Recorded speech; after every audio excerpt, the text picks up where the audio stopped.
All right, welcome back to the podcast. Today we have on multiple guests, and I'm in a completely different location for Into the Breach. We are currently on Freedom Friends and at Warfighter Tobacco here in San Antonio, Texas, with owner Scott and John. Yep. Hi guys. And we also have. I know you have like a different title. That was and John. Same. Yeah. And then we have Mikey. What's up? Apparently, I don't matter, so it's fine. I was waiting to make eye contact. Me and Jazz will just fuck ourselves. Let's go. Or we could fuck each other. Yes. Also that. So Mikey's stand-up comic in San Antonio. He's also one of the hosts on the Freedom Friends podcast. Mm-hmm. And then we also have Jazz, who is a host on Freedom Friends podcast, and he's also the owner of Battle Pub Games. Nice. One of the largest game store in the state of Texas. I think my record still stands. There's a guy that opened one, and God, I'm fucking jealous. He's in Arizona, and he built a custom building in 22,000 square feet. And I'm like, dang. Who died? Who gave you that money? No, this is awesome. I'm pumped to be down here. Me and John were talking, and I was going to have you guys up in Minnesota for the Warfighter Tobacco type stuff. And then I was like, man, we should smoke cigars. How can I smoke cigars without letting my wife know and getting yelled at? And then I realized. Leave the state. Yeah, exactly. Yeah, I realized you guys have a whole studio where we can smoke cigars and drink. And I was like, well, I'll just fly down here. That'll be a lot cheaper, actually. So here we are. I'm super pumped to be down here. And how are you guys doing? Good. Yeah. Well, I'm upset now, not to go completely off the rails, but what the fuck happened to my vagina? That's true. Where is all this stuff? Why are you moving stuff? We had a lot of Justin? trinkets that were hanging on the microphone. I used to have balls over here. Like, A really cool guest sent us vagina keychains. So for the Into the Breach Crowd. welcome to the Freedom Friends. the Freedom Like, Friends is a unsubscribe. comic, Sorry, guys. comedic podcast. Yeah. Just realized mine. We'll actually jump in. Good. Yeah. For the audience. John. Found my balls. Scott. Or sorry, John, Scott, how did you guys meet? You served together, I know that much. And then how did Warfighter Tobacco eventually come into Ooh, play? those are all I'm interviewing you. crazy questions. So John and I met when this crazy PFC showed up at my my platoon one day. Yeah. So Yeah, Scott was already at the unit before I got there. not the unit. Or we were at Third of the 327. right. Second 101st platoon. Airborne. Nice. I was literally about to make a joke. I was like, oh, We're these. stolen valor. Yeah. Yeah, he was the only PFC in The only unit. one. Yeah. What do you mean? PFCs don't get there? Right out Right out the gate, yeah. But yeah, so I got the Fort Campbell, and Scott was already at our unit. And that's how we met. And I was at 8-Up PFC. What was that, 90? No, it's 2001. Fuck. Yeah. Yeah. And Scott was the old guy in the platoon because he's 2.5 years older than me. Yeah. So as soon as John got there, I handed him my 240 Bravo and went to be a team leader. Yeah, you're a big cat, though. You could handle that pretty well. Yeah, it was the only gun I ever that and the saw were the only two I ever carried through all the schools and everything I went through because I was Are a you mad bigger dude. when people talk shit about the saw? Because I love the saw. I have a love-hate relationship with it. That I get, but I think it's I love when they're new and they work, but I hate them. Almost everyone that I got to play with because they didn't work. They always worked. They never worked with blanks. They always worked really well with live rounds. Yeah. Yeah. especially my past experience. 3 to 5 rounds. Yep. Bursts. Yeah. Yep. How do you think we felt, man? We got the ones that you guys didn't want. All the anymore. broken ones. We got your Yeah. broken Yeah. saws, There you dude. go, yeah, Michael Marine. Yeah. Like, Yep. Jesus. But yeah, so I got there. Scott literally handed me his 240, like, you're the gunner now. And I was like, well, this is going to be fun because I didn't know anything. I was new. Yeah. Boot. But yeah, and then went from there. We deployed together 0304. About halfway through that deployment, they held a sniper tryout. And Scott, whether he wanted to or not, was getting sent, but he actually wanted to go as well. I did, yeah. But he was we knew how well he could shoot, just in general. And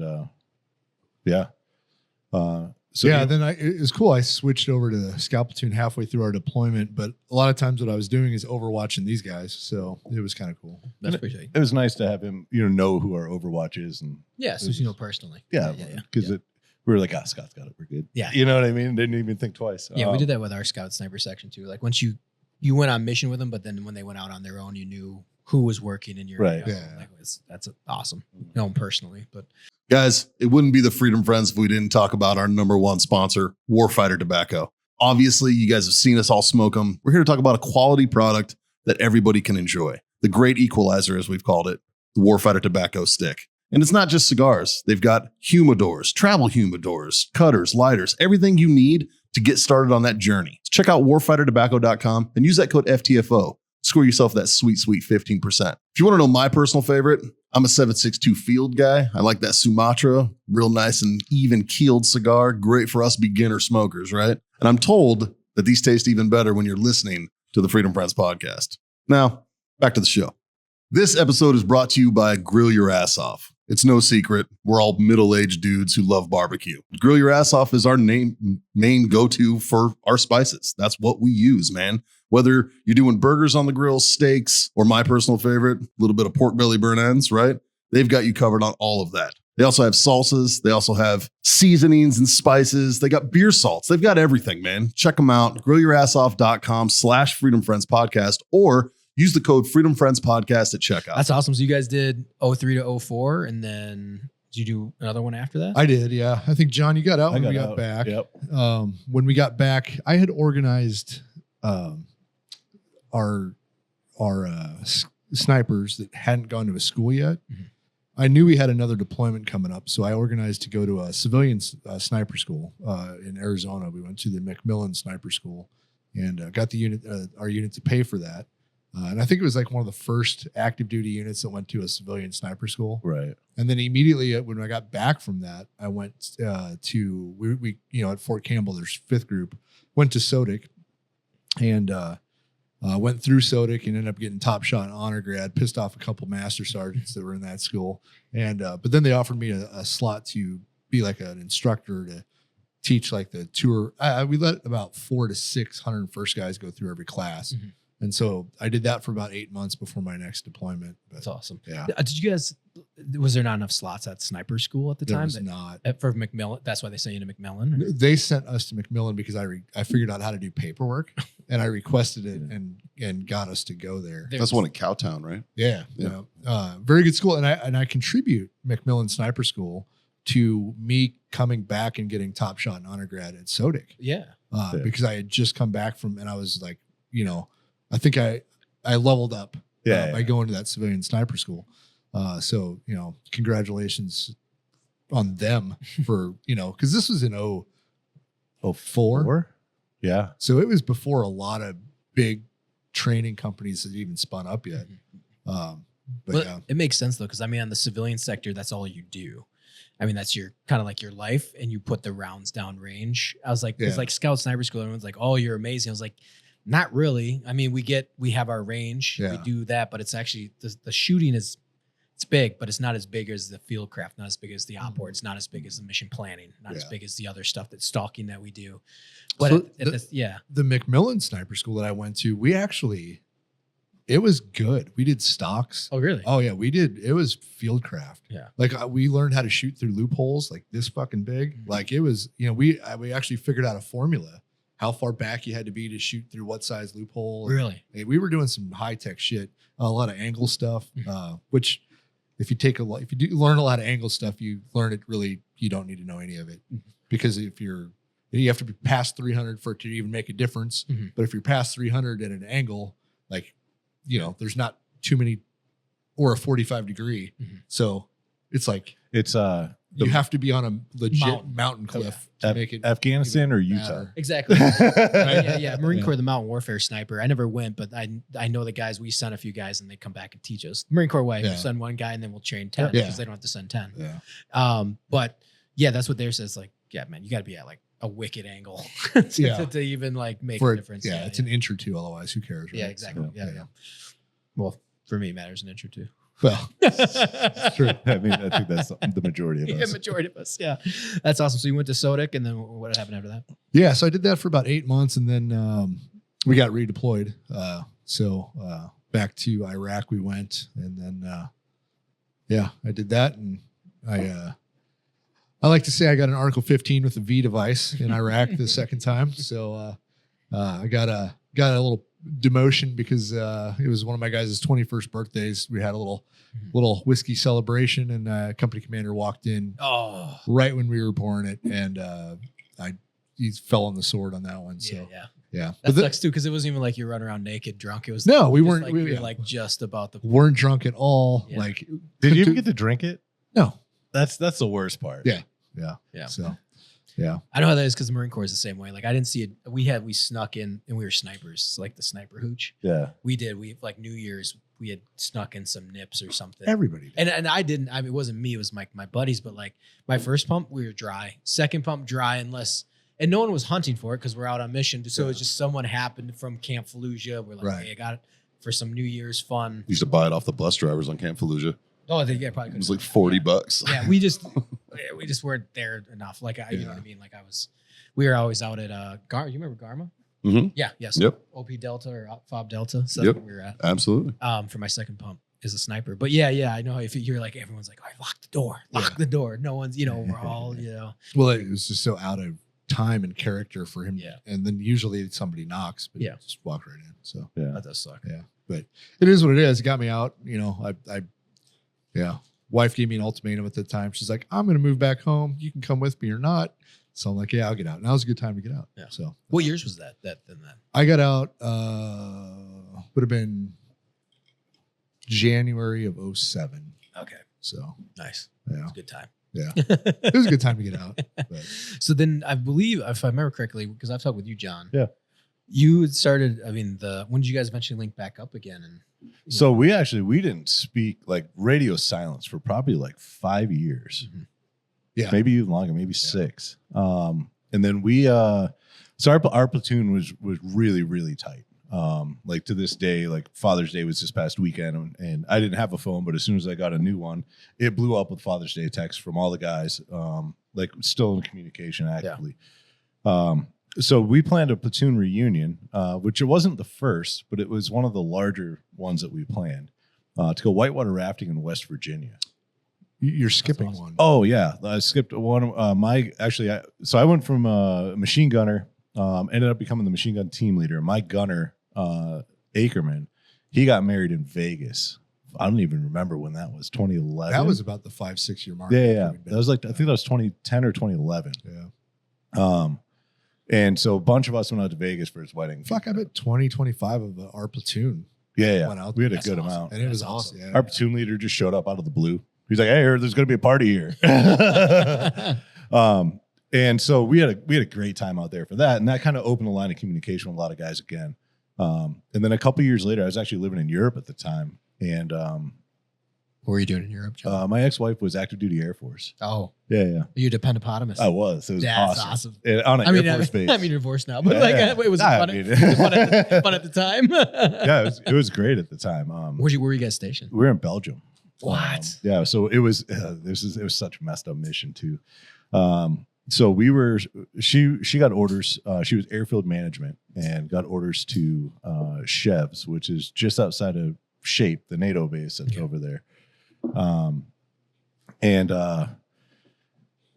So it's a Army base with an airfield run by the Air Force supporting a NATO mission. Okay. It's a nightmare. Yeah. And the SACIR has no air transpo because the one previous abused it. So they took away his G6. And then the new one that got there when we were there, he only had 2 Blackhawks. And he's like, I'd rather either fly commercial or take a car. So get rid of the Blackhawks. So there's no U.S. military aircraft that was on that base. It was just international stuff or people coming in for training or whatever. But it was fun. I had a good time over there. But yeah, so we ended up coming back for the platoon reunion in West Virginia, and that's when Scott and I kind of got linked back up. We had one of the guys brought 13 jars of moonshine made from Jim Tom, one of the moonshiners from the show. Yeah, I remember. And so we got drunk like probably 4 or 5 times in one day, like falling down. I legit got drunk 3 times in one day. Yeah. Like passed out drunk, woke back up, did it again 3 times. Yeah, it was insane. Why? Yeah. So by that towards the end of that night, Scott and I drunkenly were, at the time he had a gun store in Nebraska, And I was like, I need to come sell guns with you. You know what I mean? He's like, yeah, man, this is going to be great. So the next morning we were, hungover as shit and making breakfast. And Scott walks in and we're both kind of like, hey, were you serious about what we were talking about last night? And I was like, well, yeah, like, I think it'd be awesome. I need a job actually. So I think about a year later, I started going, spending 3 months in Nebraska, a month back in Europe, 3 months in Nebraska, a month back in Europe. Did that a handful of times, and then ended up getting divorced. And I called up Scott one day. I'm like, hey, you want to bring me on full time? So how did you start then that gun shop? So I when I got out of the military, I went to school for machine tool because I was always a gun guy. And I wanted to get into gunsmithing and firearms and stuff. I kind of started, I lived rural and I had an outbuilding that I had kind of set up as a shop. And I started selling class 3, like suppressors and guns and stuff like that out of my house, mainly because I wanted to own machine guns. Mm-hmm. Like class 3. Yeah. So, I had a good collection of machine guns and then it actually developed into a business. And moved it into the town I was in. And then I became partners with a couple guys out of Lincoln and moved the whole operation up there. And then that's where John was brought in. But I was actually part owner of Zermont Arms or Bighorn Arms. We made precision bolt actions, like the actions, and did that for a while. And then, yeah. So how is that then as a business, like the gun sales and then like I said, you're making precision weapons, but I know gun sales can go up and down. Yeah, it was feast or famine, especially like that was like through the Hillary time. Yeah. Right. So everybody who wanted an AR bought 10 of them. Mm-hmm. Right. And then so I sold everything I could, and then I couldn't get any more stock. Mm-hmm. Right. And then once it was, then I could get everything, but nobody was buying anything. Mm-hmm. So it cycled like that. And so then when we got into manufacturing, that was a better way to go. Yeah. We also got into like custom Cerakote, which John kind of headed that up. Yeah, we did Cerakote, frame stippling, custom builds, services essentially. Yeah. And what we found out was services actually is what kept the lights on in the gun store. Like we did suppressors too. So I think there was 1 year 41F when 41F was introduced where they were changing the way trust got processed. Yeah, and everybody lost their mind. Yeah, I remember those years too because I was a contractor, and I remember after Sandy Hook and everything. It was like the election year. Well, it was election, and there was Sandy Hook. It was like everybody in Afghanistan. They were buying like lowers, like milled lowers. Mm-hmm. 10 of them. You couldn't buy. Right, I was looking at buying a few rifles, but everything jumped $2-3 grand. Yeah, and contractors like, I want to buy a LaRue, I want to buy this, or what I can't remember what they are now, but like everything was an extra $1,000, and then you couldn't get them. Yeah, it was nuts. Ammo went through the roof. I remember paying $450 for 1,000 rounds, and within 2 months they were $1,000 for 1,000 rounds of basic 5.56 or whatever. Yeah, it was wild. We between customization and suppressors, that's what kept me in business. Yeah. We eventually changed the name of our. It was American Reaper Arms when I first got out, and then we switched it to Silencer Headquarters. That was right about the time I got there. Yeah. And I think our best year was 8,000 or 10,000 suppressors in 1 year. Yeah, it was insane. And we were in a town of 600 people just outside of Lincoln. Yeah, like big ballers. But no, we figured out the system. Yeah, we were just good at it. It wasn't just local. We sold all over. We had guys that would drive 4 or 5 hours across the state. They passed 6 other gun stores that could have done the same thing, but we made it so streamlined that we had stock. We had stock. We had a way to do fingerprints, passport pictures. No. Oh, you just had them. I just had. Now everybody buys them before they're even made. I think damn near. They're buying serial numbers. Yeah. Actually, now it's probably not. Now they have to wait because transfer times now are like less than. I mean, Form 3s are almost instant, and Form 4 is less than a week. I said because it was 6 to 8 months. I've been out the gun game for a while. Like I have the peak when we had the gun store is 16 to 18 months. Yeah, it's super fast now when they just got rid of it. If I understand that bill correctly, they got rid of the tax stamp. The $200 additional is there I'm anymore. still trying to figure out the details on It's that. I still can't- I heard they were it's in the trying. big beautiful bill. Right. It's It has to pass. it's past the first stage or Past the whatever, but House. it's going to be on that and But they, so all tax stamp licensing. So But- SBR. can't they challenge you though? Because it's technically not a bug. No, so I've heard some what was in on it that. was it was called the Hearing Protection Act, Yep. and what it is, how it's written in there, and it might get changed. Who knows? It might change since the last time I read it too. It doesn't remove the item from the NFA registry. It Okay. removes the $200 transfer tax on suppressors Okay. only Only okay. because it's the Hearing Protection Act. Yep. So you will still have to do Form 3, Form 4. Like you still have to do all of that. So that It's just now $200 cheaper to get a suppressor. If you think about it, though, if guns were invented today, OSHA would make suppressors mandatory. Yeah. Oh yeah. You know what I mean? Yeah. Like it's Oh, they'd It'd all be be a those pin requirement. and welded ones. yeah, where you it'd can't be a take them requirement, off. or into every barrel would be integrally suppressed. Yeah. Something. Yep. Yeah, because weren't they trying to pass that in the first Trump term? But then it was the Vegas shooting. They were like, Yeah. it was like literally like that Yeah. week, and it was like I to feel make, like it's- to make it an accessory, not even a Right. NFF or NFA. yeah, just to remove it. Yeah, just to remove it I feel like if we go back through, here's my tinfoil hat. Let me put it on real quick. If we go back through and we look at any time that pro firearm legislation was introduced in Congress, within months there was probably a mass shooting somewhere in the United States. Yeah.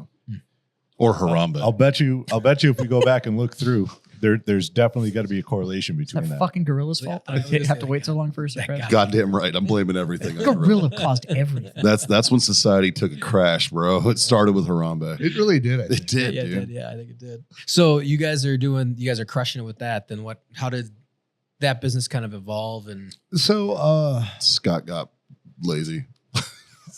I don't know that I got lazy. No, we were actually at that time we were insanely motivated, Yeah. and Yeah. we were looking for something like Scott was saying, the feast and famine. So yeah, it was in between the feasting parts of the firearm industry. We were looking for a product like we sold cigars in the gun store retail. Like we had humidors, we carried a whole bunch of different brands, and we were trying to find a product that could help supplement the gun store, and it was slow. And we kept landing back on cigars, and we're like, I don't know, man, it's regulated, blah blah blah. Yeah, like the problem is we were good at kind of decent at social media, and we would do a gun video, right? But we wouldn't see any direct sales from it because they'd go to their local gun shop and buy the Yeah, like, oh, Yeah. that's a really cool gun. Let me call up Jim Bob down the street. Yeah. but then when I started manufacturing firearms, I seen that if I market this product, I see the sales. So I wanted a product that was a consumable because you sell somebody a gun, that's it. That's You walk it, away, right? Yeah. And so I wanted a consumable, something that was fun to market. And since we were selling cigars in our gun store, I went to the cigar trade show, and I just started going around talking to all the bigger companies and be like, "Hey, do you guys do social media?" They'd be like, "Oh yeah." Like, well, how many followers you got? Oh, we got a lot. And I'd look it up, and they'd have like 2,000 followers, and they'd been in business for 30 years. So I'd come back, and I'm like, "John, there's room here. Like, we can do this." And then at that time, the gun store had sponsored Range 15. And so I was in Range 15, and I got to go out there Were you really? and be an extra in that. Okay. Yeah. I watched it. Yeah. It was hard. Yeah. What scene were you in? A couple zombie scenes. I was, Oh, He died Okay. 3 times. yeah, I died. But, I ran the idea, I think, past Logan Stark. I'm like, hey, man, thinking about spinning up a veteran owned cigar company. I said, there's not too many people that lean into the veteran owned in the cigar industry. And he thought it was a great idea. Nick Palmisano and I, we were drinking on the rooftop of the hotel where everybody was doing their thing. And he's like, Warfighter's such a stupid name. It'll never work, And, And he names his company Ranger Up. Okay, Well, Ranger up. but Yeah. I think he was basing it off of that, of his experience, And I'm like, yeah, but I don't know how else to brand it. Like, how do I do Scott Jansen cigars? Like, nobody gives a fuck, right? Yeah. I don't have a Hispanic, Yeah. a Spanish Yeah, background my name, family hasn't been doing this for 150 Right? years. Like, Do you want the widest Midwest cigar imaginable? Right. Try Scott Jansen special. Yeah, dude. right? So I didn't have like an altered personality, I'd have bought him, buddy. Yeah, no, you're probably not. You'd have been like, "Who's this d-bag?" But yeah. So So then I think a year. Then we went to SHOT Show, and I was with a couple of my friends, John, and we decided to start our own brand. We're like, "Hey, we got drunk. We're like, we should start a we could cigar do this." company," And we knew nothing. about the industry. We came out of the gate. Our first business meeting was like, this is going to be awesome. Anybody know where to get cigars? Yeah. And my one of the co-founders, Chris, he's like, yeah, I do, and it was a middle guy that just white labeled whatever cigars. Right. And within like 2 months, we were selling more cigars than he could provide us. So we're like, okay, we need to go figure out a factory. Yeah. And about a month or two after that, it was our first trip down to Nicaragua. Yeah. Yep. And and then it evolved after that. So and then eventually I sold. I had a bad partnership in the gun industry, and so I kind of got out of that and sold off Silencer headquarters and focused on the cigars and So was the upstart then like what'd you guys where did you go that fix it? The first time you white labeled them and then developed the marketing and then was like the marketing was the easiest part for us. That we had, it was the supply chain and all of the stuff that you think would be the easy stuff. Yeah, that was no hard. idea. Yeah. And now it's easy. We've been doing it. Now we're back to the marketing's hard. Yeah. Right? So, yeah. The cigar industry is interesting like that though, because it seems so. From a consumer perspective, the cigar industry is fucking massive, right? There's a million brands. There's humidors everywhere. There's only about 250 brands in the world, and honestly, and they're all owned by like these guys. So you'll or big conglomerates, or it's a big conglomerate. 40 brands. It's one company that owns like 40 brands, and so when you go to like the trade show and stuff like that, it's everybody knows everybody. Yeah. Like it's a small. It really is. On the production side of things, it is a very, very small pool. Even smaller. I will tell you, after 6 years of sitting around these three, and three guys who are heavily steeped in the cigar world, and a guy from an outsider perspective, they all know the same people, and it's Jazz, often you got weird. out of the industry about when we got into it, right? When did you leave the industry? 13. Yeah, and we got into it in 15. We started Warfighter in 16. Yeah. So, but it's one of those things where gatekeeping is not the right word for the industry, but it is one of those. There's a level of entry. There is a before everybody's going to kind of step up and reach down and give you the hand that pulls you up and stuff like that. They got to kind of see that you're hungry enough to fucking make it. Cause there was a bad period in the cigar industry where like literally for $7,500, you could own a brand. Oh yeah. And it would show up banded, boxed, the whole 9 yards. There were these companies that were doing what they just talked about. They would essentially the white labels. Yeah. Oh yeah. They would send you like 10 cigars. You'd smoke and be like, I like these 4. And they would go, cool. We're going to make those 4 in 4 different sizes. You're going to get X number of boxes. This is how much it's going to cost. And it was like a flat rate. Yep. And you'll have them in 60 days. There's a company marketing that at this past trade show. Yeah. What's their number? What's that? I'll give it to you if you want it. No, seriously. If you want it. Or I can, once we get off air, I can talk to you about a new program that Warfighter Tobacco is spinning up. That's right. Well, then let's talk. Yep. But my dad's not working well. He needs a job. But it is. He needs a new patio. He's just over there thinking about quality control. I know, right? He's like, I could do this all day. But it's one of those industries that once you kind of meet some of the right people, there's a lot of clarity that kicks in. All of a sudden you kind of go like, oh, Jesus Christ, I was doing this all wrong. Oh, yeah. So it's one of those, once you can kind of break in, the learning curve is kind of steep, but it all happens kind of all at once. Mm-hmm. Yeah. And then you realize that it is a very old craft. Yep. There's not a lot of steps, but if you fuck up one of them, you end up with a bad product. Yep, Like so it is a financially it takes it takes a little bit. There's a cost of it. Yeah. Oh yeah. Well, when we first started going to the trade shows, like, it's hard to like, okay, where are we going to be in 5 years? Where are we going to be in 10 years? Because we're in an industry that we're new. We don't really understand how any of it works, right? So we just went into it with kind of a prove the concept. We definitely had a proof of concept, but we went into it with a mindset of like, this is going to work no matter what. Mm-hmm. Like we're just going to grind until we make this work. And we found out really quickly that that's not how the industry works, right? So what I mean by that is, like, we're talking to cigar shops, and it's like we're like year one. We're like, yeah, we got the best cigars, we got this, we got that. We already had a legit factory in Nicaragua that was doing all of our production. We had great blends, like everything's on track for us. And what we didn't factor in is, at that time, like Jazz was saying, there are brands that were coming and going in the industry. And so for a retail shop to get behind a brand and that brand disappears a year later, that burns that shop because they invested into it, and then all of a sudden it disappears. Now they're not going to sell what's left of their inventory. And that was quite literally the timeline. It was Yeah. like the brand would pop up, they'd get like 15, 20 doors to let them in. Yep.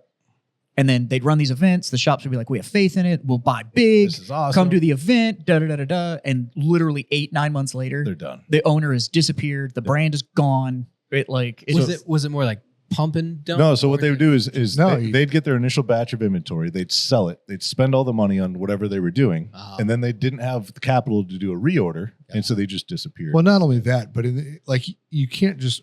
If I order cigars today, it's a minimum of 120 days to get. So you're really from our factory, right. Yeah. And so if you're trying to project growth, and then if we had a factory delay one time, it's supposed to be 150 days, and it ended up being like 230 almost 300. days. Yeah, Oh wow. it was insane. Yeah, right. I think I remember you talking about that. yeah. Because we So what do you do then? yeah, we have all this money invested into it, but we can't get the money, we can't get the product, Yeah.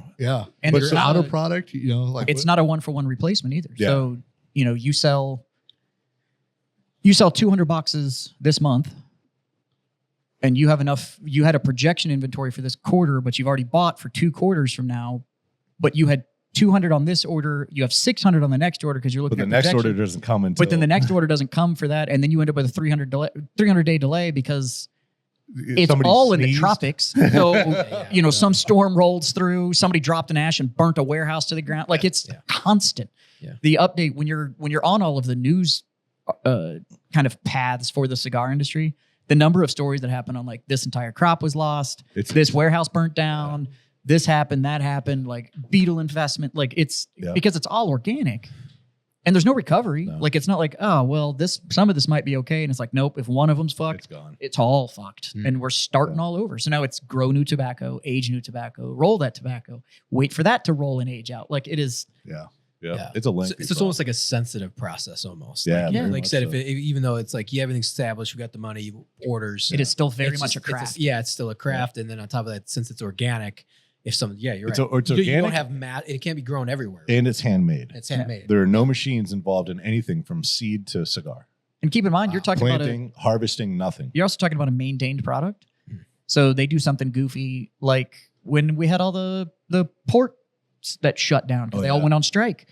Well, now you have this product that's like, we're good for maybe 10, 12 days of it not being in an active humidor. And now it's sat on a port for One of the things 60 that we days. learned from that is everything is air freight now. I don't care what it doesn't matter the cost because Air freight it. it's either yes. we get it in 4 hours from Nicaragua, or it could sit on a container ship for 2 months if something goes wrong. And then it's toast. And then it's trash. It's We worth can't the use it. extra to speak. It's Get not, here now. You can bring it back. It just But then it it's takes- time. but it's Yeah. more time. Yeah. But yeah, so we got to the trade show and we're talking to our retail partners, and they were like, yeah. When you're here at like year 3 or 4, maybe we'll come talk to you.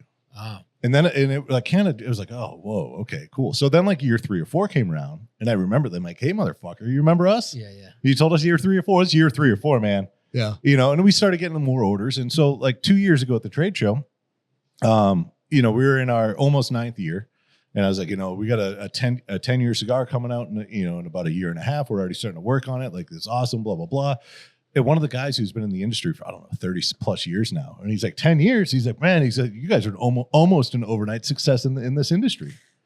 Yeah. Because you got to think, like, we're an infant in the cigar industry. There's companies that have been around for hundreds of years, right? We're almost 10 years old. Like, we're so new. I mean, it's exciting, but it's at the same time, it's fun because you typically, I run in the media circles or whatever, and or even like whiskey, whatever.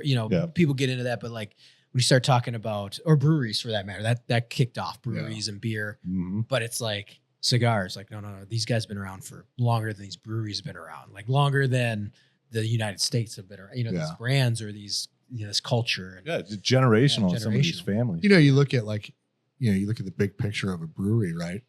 If I could buy all the equipment and brew my own beer, or buy all the equipment, and have my own cigars on my control, like that would be awesome. However, it puts me in a category where everybody else can do the same thing. So having cigars be a little bit more difficult isn't always a bad thing. Yeah. Right. Same thing with the reason I sold suppressors. It was more niche. Not everybody did it. Right. Yeah. And so I like products that, where it's like, Like I don't want to sell soap. I don't Yeah. want to sell, I don't want to sell. There are times though where I'm like, you know what? I just wish we sold fucking toothpicks because nobody regulates toothpicks. Yeah. It is true. It's a double-edged sword. Yeah, for sure. Well, that's the thing too, is I think that barrier to entry, but I mean it kind of works in your advantage though. If you're like willing to put in that time, Yeah. like you are, we're committed. Like we're gonna be doing this, and this is gonna be a 10-year plan. Yeah. It's good to hear, like I said, business entrepreneurs, because a lot of people, like especially in our generation, it's like, oh, tech, apps, Yeah. media, social media, social media management, or you go into some of these worlds, they're like, oh, 6 months ago I was on a couch, now I'm a billionaire, or some shit right. like that. It's like it kind of does bring back that, we have to build this from the ground up, and you have to wait. Yeah. Like there's no speeding up the process unless you're like Right. maybe a celebrity. Yeah. But even then, That some of those companies, maybe they're like, I don't care if Matthew McConaughey's attached to it. Right. Where's your fucking Yeah. supply? Yeah. Like, yeah, your Beatles are saying, I can't trust you. Right. Like, is it, because I mean, alcohol, like you said, you can distill it, you can Yeah. do whatever. But with cigars, you're just like, The interesting it doesn't thing about cigars and famous people is They never work. it doesn't work like they think it's going to. Yeah. So that you have there's been probably 10, 12 people since we started, famous people that And have put their only- name behind them. Only one has taken off really well. Which one? Guy Fieri. Well, That's the funny it. thing is What? that his name That's is the only I one. didn't even know he And the reason is called because his name's not on it. It's called the Knuckle Sandwich, but he goes to the trade shows. He goes to he does events. He's very hands-on. he puts it behind. right. He's working it. yeah. You get these celebrities that here's my name. I'm not doing any fucking work, Yep. and I want like okay, it's not going to work. Yeah. Like The other- we might sell the first batch. The other nice thing with that too is like you'll go and you'll find it on the shelf, and it doesn't say like Guy Fieri's knuckle sandwich. It just says knuckle sandwich. Like it's just there. It's the blend of the cigar, yeah. but he's doing it with Espinosa. Espinosa, and But now I think they have like 5 or 6 lines out. Yeah, and it's a legitimately good cigar. It Well, really that's the thing is. too, is if you think about it too, that because I didn't even know this was his tequila, but and I hate tequila, but my buddy got the new Matthew McConaughey Pantalones, but I didn't even realize that was his. Yeah. My buddy was like, "Hey, pick this up," and it's good. Yeah. And it's like, I hate tequila, but it's good. And I was like, wow, but there's nowhere in the brand. Well, maybe in the marketing, I'm sure. But like when you walk into a store, and I imagine with cigars, it's just like, no, this is a good brand. Yeah. Like you can't put like, Right. Do you know who owns Patron? Who? Paul Mitchell. Paul Mitchell. Oh, really? The So, hairdresser. so I you know, didn't know Patron used to be listed on all the top tequila lists. Paul Mitchell bought Patron, Yeah. and it's never been on a list since. Really? I mean, it might have, but it's not a legitimate list. Because he scaled it too much? Might No, be they that- completely changed everything so they can make money on it Oh, because it's alcohol and That's you what make a I'm saying, like, shitload of money. yeah. but now it's not. No, that it's not good Pantalones anymore. brand that he brought up. Mhm. I had no idea that brand existed till I played in your golf tournament, and I had like a towel in the bag or whatever, and I was like, I do look it up. Yeah. I just thought it was a funny golf towel that talked about pants. Right? and that's the thing is that Spicy pants. Yeah, I'm not even like a tequila guy, but I was like, oh, okay, I can get behind this. But again, it's the taste. It's Yeah. whatever. I call it felony juice. There are good That's- yeah. tequilas. Like Yeah, yeah. Michael Jordan owns a good tequila brand. Yeah. Yeah. But you wouldn't even know he owns it. Yeah. Like it's just a.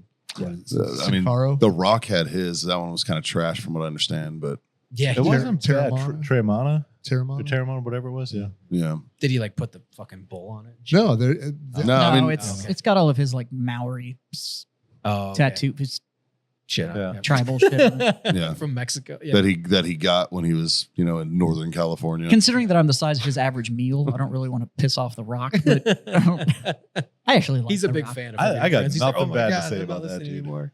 He seems like a really nice dude. Yeah. Well, so then you guys are moving in 10 years in. We're going way down a rabbit hole. Yeah. Just keep it on track, but no, it's Yep. good. So then it's like, what have been the challenges then? Like beyond, like now you're going back to marketing. You guys are at 10 years. People are talking with you. I mean, so Like one of you the guys just in that slow growth. You know what I'm saying? one of the Oh, biggest yeah. hurdles in the cigar industry Yeah. is the industry itself is antiquated. Yeah. It's about 25 years behind today's day and age technology, the whole nine, maybe 20. The past couple of years, we had some new things that came out in the industry. But it's a very, very antiquated. Like we have shops that are like, hey man, here's a credit card authorization form. Just fill it out. We keep it on file. Anytime you place an order, we'll just run your card on file. And then the guy's like, I only write checks. Yeah. or I do COD. Okay. Yeah. I only do COD. I'm like, ooh, okay. Like, Cash on delivery. Oh. It's like nobody, like we No. won't do that. no, because anyways, but then like we have guys that are, they're in the industry and they own a retail shop. And they're like, if we don't see your face in here or a representative from your company every 6 weeks, we're not bringing your brand in. Well, And it's just like, okay, so there's about, I don't know, 3,500 cigar shops across the United States. How do I go to every single one of those every 6 weeks? Yeah. How do I pay a sales team to go to one of those every 6 weeks? Yeah. Like it's impossible. and then they're like, well, you sell online direct to the consumer. I can't carry you in my store. Well, Yeah, you're competing with us because you sell online. Well, I'm creating customers yeah, so I can send them to your store. nobody would know who we were if we didn't do that. Yeah, yeah. And if you want me there every 6 weeks, and I like it, you Yeah. know, like there's Yeah. I employ 5 people. Right. I can't be in 400 stores every 6 weeks across this country. Yeah. You know, So it's a huge barrier of entry to bring on a new sales rep, right? For one, you go through about 4 before you find somebody that works for 6 to 8 months, and then they leave, and then you got to start all over again. It's just hard to sell. I mean, imagine. So there's two shops different ways to look at it, right? So you get somebody that has cigar knowledge and you teach them sales, or you get somebody with sales knowledge and you teach them cigars. Because if they already have both, they've already been in the industry for a while, and you probably don't want them. They probably already have a million bad habits, and you know what I mean. Like, Yeah. well, so you walk into your normal cigar shop, right? And you look at their humidor; it's usually full. Yeah. If it's full, you're competing for shelf space. So now I have to convince that owner that my brand is going to sell better than any brand that you have to remove off your. But you're not going to just take it off the shelf and put mine on there. You have to sell out of it first. Then when you sell out of it, are you going to remember my brand, or are you going to yeah, bring in one of the 50 other brands that have been in here? You know, it's when we first started, we had a really nice website with a dealer portal, right? People could log on, order their stuff, and our shipping, we ship the next day. We're fast with shipping, right? We don't, charge actual shipping costs. We had one shop in the whole country that would use our dealer portal that was because everybody wants you to come in Yep. or, Really. it's just, it's Yeah. antiquated, yeah. And the industry is shifting. I just don't know where and how fast. Is it because of some of these cigar shops? I mean, because I've seen some pop up, but is it just because the owners are part of that old culture? I think so. But like the good, there's a couple different categories of cigar shop owners. One, it's a hobbyist, right? He doesn't know how to run a business. He's just there because he's got it because Yeah. he wants to smoke cigars. There's the retired guy who he is the hobbyist, right? Mhm. He just wants something to do. The guys who legit know how to run the businesses, they tell us that if we ever stop selling online, they're going to drop our brand because that's how people know us. Mhm. We want our customers to go into their local shop and buy our product. Yeah. Right. But if they can't, then I'm not going to not sell it to them. Right. Yeah. I have to provide an online place for them to get this. Yeah. Yeah. So it's challenging that way. I think, the way John and I think we think more up to date, more mainstream. But it's end Right. user based. Yeah. So our the person smoking the cigar, whether they get it from a retail shop or on our website, our goal is to make that guy happy. Yeah. Yeah. Our retail partners, we try to do everything we can do to accommodate whatever they need, but the end goal is the cigar smoker. So that's pretty wild then. So then, like you said, trying to get past that culture within that shop. What are you guys seeing in the industry that's developing in your favor then? Or I think the industry is transitioning more to an online based industry. And there's a whole, we see it a lot with our brand. I think we bring a lot of new generation of cigar smokers in, especially military guys, I think, I don't know how an older, like Drew Estates, right? They have the acid, they have like all the, they're very good at bringing in new cigar smokers. oh, Right. Are you kidding me? That Yeah. like we talk about the Kuba acid. Yeah. Oh right. God. But they I hate it. I'm sorry, but they're pretty damn good. but they bring in the new cigar smoker. Yeah. But there's some like bigger legacy brands that I don't know how they bring in they only advertise to their own industry. I don't know how they get new people in. we try to be more podcast based and do stuff like that to drive the interest a little bit. But I mean, like I said, I feel like some of those older brands on like Rocky Patel. I think when people enter, because my dad's here in the corner, but when we smoked a ton, like a lot, like every day for years, or when I'd come back from contracting. Yeah. So it was like, I remember the acids were because of the vanilla flavor. I was like, okay, cool. But we would smoke the Rocky Patels, and we'd smoke that. Was it our fathers? Wasn't that? Yeah. It's like, I can imagine, I know Rocky's an older brand and we really went hard into Rockies, so I think even like, I don't know anything about cigars, but if you go into a shop and you're like, what should I get? It's like almost like they're it's like I imagine that's the new customer. It's like weird because they're like, oh, go to this old brand. It depends on the shop. On the shop. Yeah. You're like, the culture is introduced you face to face and whatever that. The bigger brands have been around forever. People are like, well, this is the reliable one. Like, I go to Rocky. So, for 50 years. I think that's the perception that we have to fight because sometimes those bigger brands aren't necessarily the best brand. The best quality. Right. Yeah. They're doing, Massive high volume numbers. production. Yeah. So, sometimes that small batch stuff that's like, we're considered a boutique cigar company. We don't, I think the threshold to cross is, I think it's 1 million cigars a year. I think once you cross that, you're no longer a boutique cigar company. In my opinion, the boutique guys, they're the ones that focus on the quality, on the flavor, on what their product is versus what the legacy of that company is. Mm-hmm. You know what I mean? So you're going to get, in my opinion, way better quality cigars out of the smaller companies than you're going to get out of these large companies. The large companies, you're going to get consistent cigars, but they might not be as flavorful or unique. You know what I mean? And there's guys that, they'll smoke our cigar for the first time. Like, man, this is the best cigar I've ever had in my life. Mm-hmm. I'm like, cool. What else have you smoked? And they go like, well, my go-to is this. Mm-hmm. I'm like, so you've smoked 4 cigars your whole life, Yeah. This is way better than the Swisher Sweets I usually get. Exactly. From the gas station.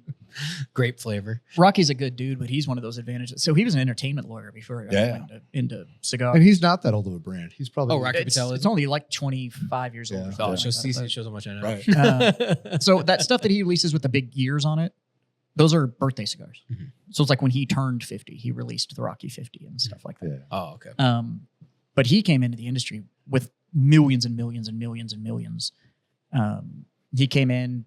There were some really strategic acquisitions, and this is no hate to Rocky. He did it right. Yeah. He does make a quality product. Yeah.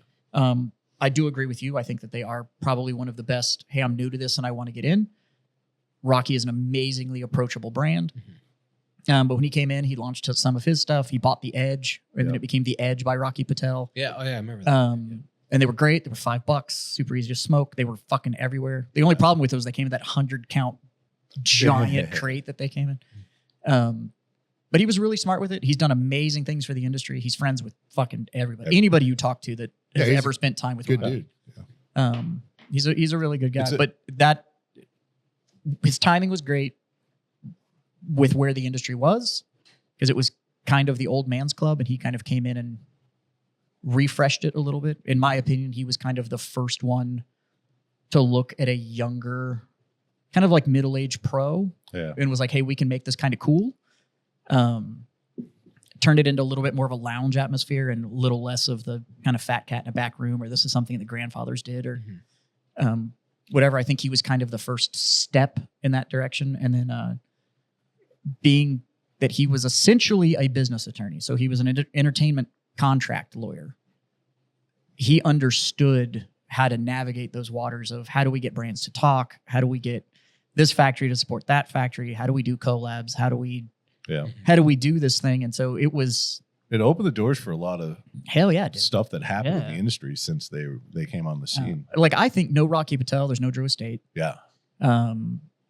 No Rocky Patel. Matt Booth never stands a chance. Yeah. I mean, these guys that are now staples, like like I can't imagine the industry with some of the younger style names that are out there now. Not saying that the Rocky Patel or that brand built those other people. Mm-hmm. They help facilitate certain aspects to allow it to happen. Mm-hmm. Well, they set a style precedent. Yeah. We even saw it, 2010, 2011, that kind of era.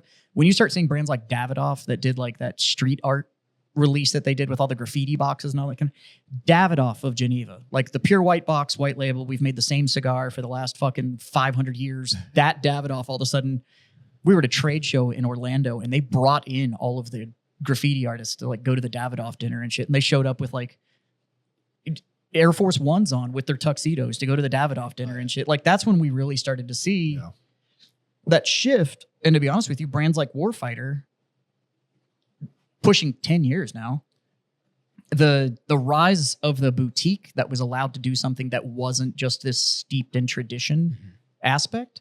There are other brands that, and I'm sure you guys do, but you kind of have to look at them and kind of thank them for like, hey, you guys kind of rolled the dice on getting the Jonathan Drew. Like he broke all the molds in the cigar industry. JD fucked up everything. he fucked up everything. Yeah. And he started with a fucking kiosk in the World Trade Center. Yeah, he literally had. You look at cigar brands and you can tell the ones where the owner of this brand came in because he was already successful. He already had all the money in the world and he started a cigar brand. And then there's other brands like us. We didn't start with any fucking money. We were just really hungry. Right? And I think I've seen both fail. Yeah, I've seen both be successful. That's true. So it's you just never know, I guess. You guys setting a precedent too. I mean, it's kind of like Black Rifle Coffee did with the coffee, but you see then a lot of veteran brands or like, oh, like cool, like that's an option to go to, because I would never thought, what I should do, start a cigar company. Yeah. Back in, contractors. Right. Back in Afghan, I was a contractor from 2010 to 2013, and you saw the craziest ideas, like everything. It was really cool. Actually, honestly, it's like from an entrepreneurial standpoint, hey, I'm going to go do filmmaking, but like it was cool because no one had they're like, well, what can I do to make more money to get away from contracting? I'm doing t-shirts are a big one. Yeah. Everyone had their own t-shirt companies, but it was cool looking at the process of guys like how much the t-shirts cost. I'm trying to build a brand or whatever. And then you had, but I would have never at the time been like, what we should do, start a tobacco company or like, cause it seems so out there. So like, or like a bit, you're not out there, but you know what I mean? Like at that time in 2010, 11, 12, like, holy shit, do I have to go buy a factory? Do I have to go, Like, we knew nothing. Yeah, exactly. It was, thank God you didn't have to buy a factory. I think some of that's that the veteran entrepreneur though, whether you really lean into the whole, like it's going to be military themed or if you're just going to do the veteran entrepreneur thing, I think that comes with, I don't meet a lot of vets. Hold on. I don't meet a lot of enlisted vets that aren't gamblers. Yeah. And entrepreneurship essentially comes down to It's a gamble. Are you a gambler? Yeah. And so whether it's, I sell fucking games for Christ's sake, but whether it's tobacco or booze or games or media or whatever it is, there does come down to this whole like, well, I don't want a boss. And so I understand the level of risk I'm willing to take, which is to not have that boss, which is why I tell fart jokes for a living. With the level of risk is the ultimate risk is failure, right? Yeah. But look how many times just the average veteran has started their life over. Yeah. Oh yeah. Right. You graduate every 3 years. You graduate high On school. average. You start over. Yep. You because even going to a new unit when you were in, you're starting over. Right. Well, look at it from you got to promotion. earn your chops. Just and then getting out of the military, you're starting your life over, right? Yep. And so, like my favorite veteran entrepreneurship stories are people who have failed, right? Oh yeah, because I've failed several businesses. I consider them failures, right? Because I'm not still doing them, right? But then you hear the successful stories, and all of those guys have like, I failed at this, and this before this caught on, right? And so, I don't know. That's always my argument when like people bring up like President Trump is a failed businessman. He's got a bunch of failures. It's like, you've clearly never owned business. Like you've never tried, man. Like exactly. I think that there's a solid. Yeah. What would you say the percentage of failed business versus like in an average experience? Probably 80%, maybe 80-20. I think it's 80% within the first 2 years. Yeah. They say if you can celebrate your third anniversary, that you can probably stay around. Yeah, it was like Nick with thankfully Warfighter we just Scoobies, celebrated like, our I was going to say congrats. 3 years, I think. Yeah. Warfighter Scuba Foundation Yeah. for the nonprofit. They're like, whatever, but he talked about that. Like Yeah. one of his buddies that he's like, oh, congrats. And he's like, why? He's like, well, you made it. Yeah. Well, most No fail. one- But I think most it's fail a- at this point. The biggest trait that you see in it though, it's the resiliency trait. Mhm. And it is that whole, Mhm. you know, we do train to the point of failure. You know, we talk about all that when you're in too. It's like, well, you train to failure. You Yeah. train to failure. Even physically, it's like Yeah. we're gonna train to failure. We're gonna do whatever. Yeah. Or it's going to be, hey, we're gonna put together this field op. We already have it rigged to where, as you're training for it, it is not going to go Yeah. according to plan. Oh, yeah. Like we're going to make you adapt to the failure. Mhm. We're going to push you mentally to the point that you want to quit, and then we're going to make you keep going. And that resiliency build in is when I think when you see veteran entrepreneurs, regardless of what they're hunting at it, I mean, like what it's been a little over a year now that you've gone pro. 2 years. On stand up. 2 years now. 3. And how many Almost 3. How many rooms have you left and gone, well, that fucking didn't go as planned? Like, Oh, I fucking eat dick all the time. Yeah. Bro. Yeah. Yeah. Bombing's a part of life. but at the same time, is you know, Yeah. but it's like, but I've got 2 more mics tomorrow night. I've got another mic the night after that, and you know, the level of resiliency it takes when you don't want to just clock in, have somebody go like, do this from 9 to 5, and then clock out and to go do it yourself. I think when you look at the veteran entrepreneur and their willingness to do that, it's that resiliency mindset. And if you go and look at what they did while they were in, Mhm. you don't run into like a whole lot of like admin guys that get out and go And like, do it. Yeah. Yeah. hey, I think I'm going to go start an insert business Right, here. Usually they get out and they're like, oh no, I'm still human resources. I just work for this company now. And, Yeah. and da-da-da. It's the guys that, I think it's also generational. Like, and you Yeah. see a lot of that. Like, you know, like those of us, like we talk about all the time with that golden generation, you know, between X and millennial and all that stuff. We didn't get the participation trophies and all that shit. We had to learn how to fail. Yeah. We had to learn how to lose and to be good losers as well as good winners, I right? have 'em. You know, and newer generations don't have that kind of drive from what I'm seeing. I see it out there because I see comics bomb all the time. I see young comics, young guys that bomb, and they take that shit hard. And I'm like, well, you've never failed before? Right. And they're like, no. And I'm like, well, it's because fucking mommy and daddy did everything for you. Yeah. You know what I mean? And there's an obvious disconnect. And I think that goes across the platform, across businesses, across the world and society. So, You know, where it's just really there is a generational gap when it comes to handling failure. I had a conversation with my mom about 2 months ago, and she called me kind of out of the blue and was like, hey, have you heard about your uncle? I'm not going to say his name. One of your uncles. And I was like, no, what's going on?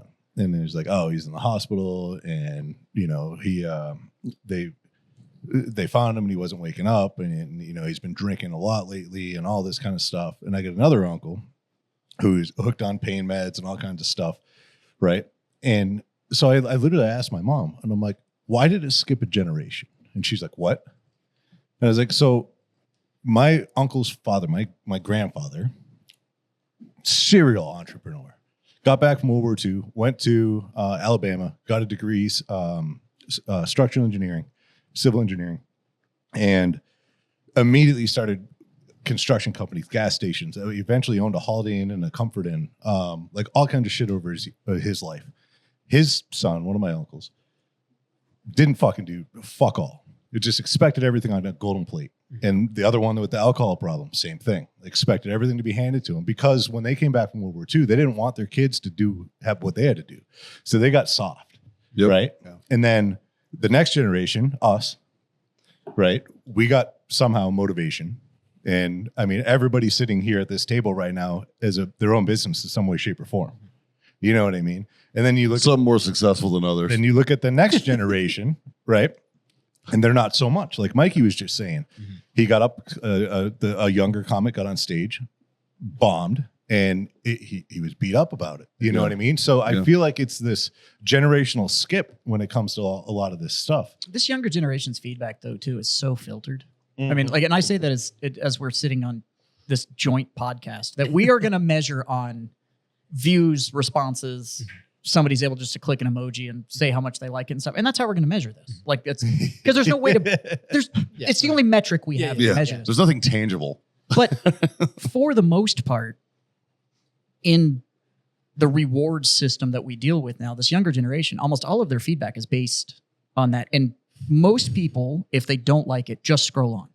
Mhm. So the only feedback you ever really get is somebody liked it enough to push a button or leave a comment. Or they hated it enough that they talk shit. Or they talk shit, and then you get to get your It's like a rocks off Yelp by review. getting in the comments and doing it, right? There's no So- 3-star Yelp reviews. But most of the right? time It's people are 1 or like- 5. Like, oh, well, I put up a video of my disc golf game and it got 17 views and 3 people liked it. And the local community, the local disc golf place shared it and stuff. And it's like, so to them, it was nothing but this positive feedback on this thing that they put themselves out there for. mhm. But then they have to go real life that shit. And it Mhm. turns into the room doesn't respond or. Well, it's also too. It's like since we're shitting on the generation. the but- Fuck you, young kids. yeah. But but I also think though too. I mean, in generalities though, I think we were kind of talking about this at lunch a little bit with the influencer mentality or like hate or silent professionalism aspect. Mhm. Like that, you don't know how good those companies that like. Do you know who the CEO of Comfort Inn is? You know, does he have an No influence? idea. Does he have a million? No. Like Does in a he lot of care? successful, does he care? You know, and it's like it's almost you would rather see people see your success opposed to being successful. Right. Like, and I think that is kind of messing with kids' heads where it's like, it doesn't have or- to be you. oh yeah, exactly. And, Yeah. and sometimes brands do fall into that. Like I've worked with other ones that are like, oh, well, we don't have 200,000. It's like, well, that's okay. You're selling more than that influencer Well, hat. You know what I'm saying? Yeah. Like, but I'm gonna they- go yeah. back to Mikey's comment here, where some of us more successful than others. Well, I guarantee Warfighter carries more debt than your Yeah. The comedy career. your comedy career. Yeah. That's So- true. I'm pretty debt free. You know? So that's pretty subjective. About to pay off sir. my truck here in Right? a few minutes, So actually. that's pretty subjective. You know what I'm saying? How did you survive that storm last week? Yeah. Jazz lost I'm- 3/4 of his inventory. I'm Jazz out. lost His roof 90 fell. grand. I'm out almost 6 figures because Yeah. it rained a lot. Yeah. So Yeah. Like My house is, I bought my house specifically because of the floodplain map. So I knew what's going to get I damaged. mean, I have what's good not. insurance, but now as this successful business owner, I still have lost. I have 2 revenue streams that are not functioning right now because of the product that I lost. It's one of those revenue streams took 3.5 years to establish the inventory to be able to maintain it, and I lost it in 2 hours. Yeah. Jesus. You know, So- I could borrow $1 million tomorrow and look very successful for a while. Yeah. You know, And so $1 million it's all, still has it's to all be paid back. subjective. Yeah, It is like, it's- subjective, yeah, sure. So exactly. That's what I'm saying. It's like I think that's what a little bit of I guess the perception of success opposed to what real success is. And I think I think it messes with a lot of people's. I think we talk about the veteran sphere a little bit too because I saw it working at the previous company I worked at where it was more about the image than it was about what you were doing. Yeah. It was more about what you were putting on social than what you were actually accomplishing. Right. And then there was people in the background Weird. that are And, Well- and so it's like, that's what you get, but now you're getting a lot of that. It's like, well, my business doesn't have 50,000. Well, that's okay. Like you are, I guarantee you're selling more inventory than most of these others or whoever's starting up or who has, like we've talked about, it doesn't matter if you attach certain influence to your brand, it's not going to sell, Right. There's a couple yeah. things. Oh, go ahead. Sorry. No, you're good. I was going to say there's a couple things that we do with Warfighter that we've kind of done from day one. And I think it's given us a little bit different perspective than a lot of other businesses that could start up, just in general, not in pertaining to our specific industry. The first thing is we're enlisted infantrymen. We're dumb grunts. We're just too dumb to quit.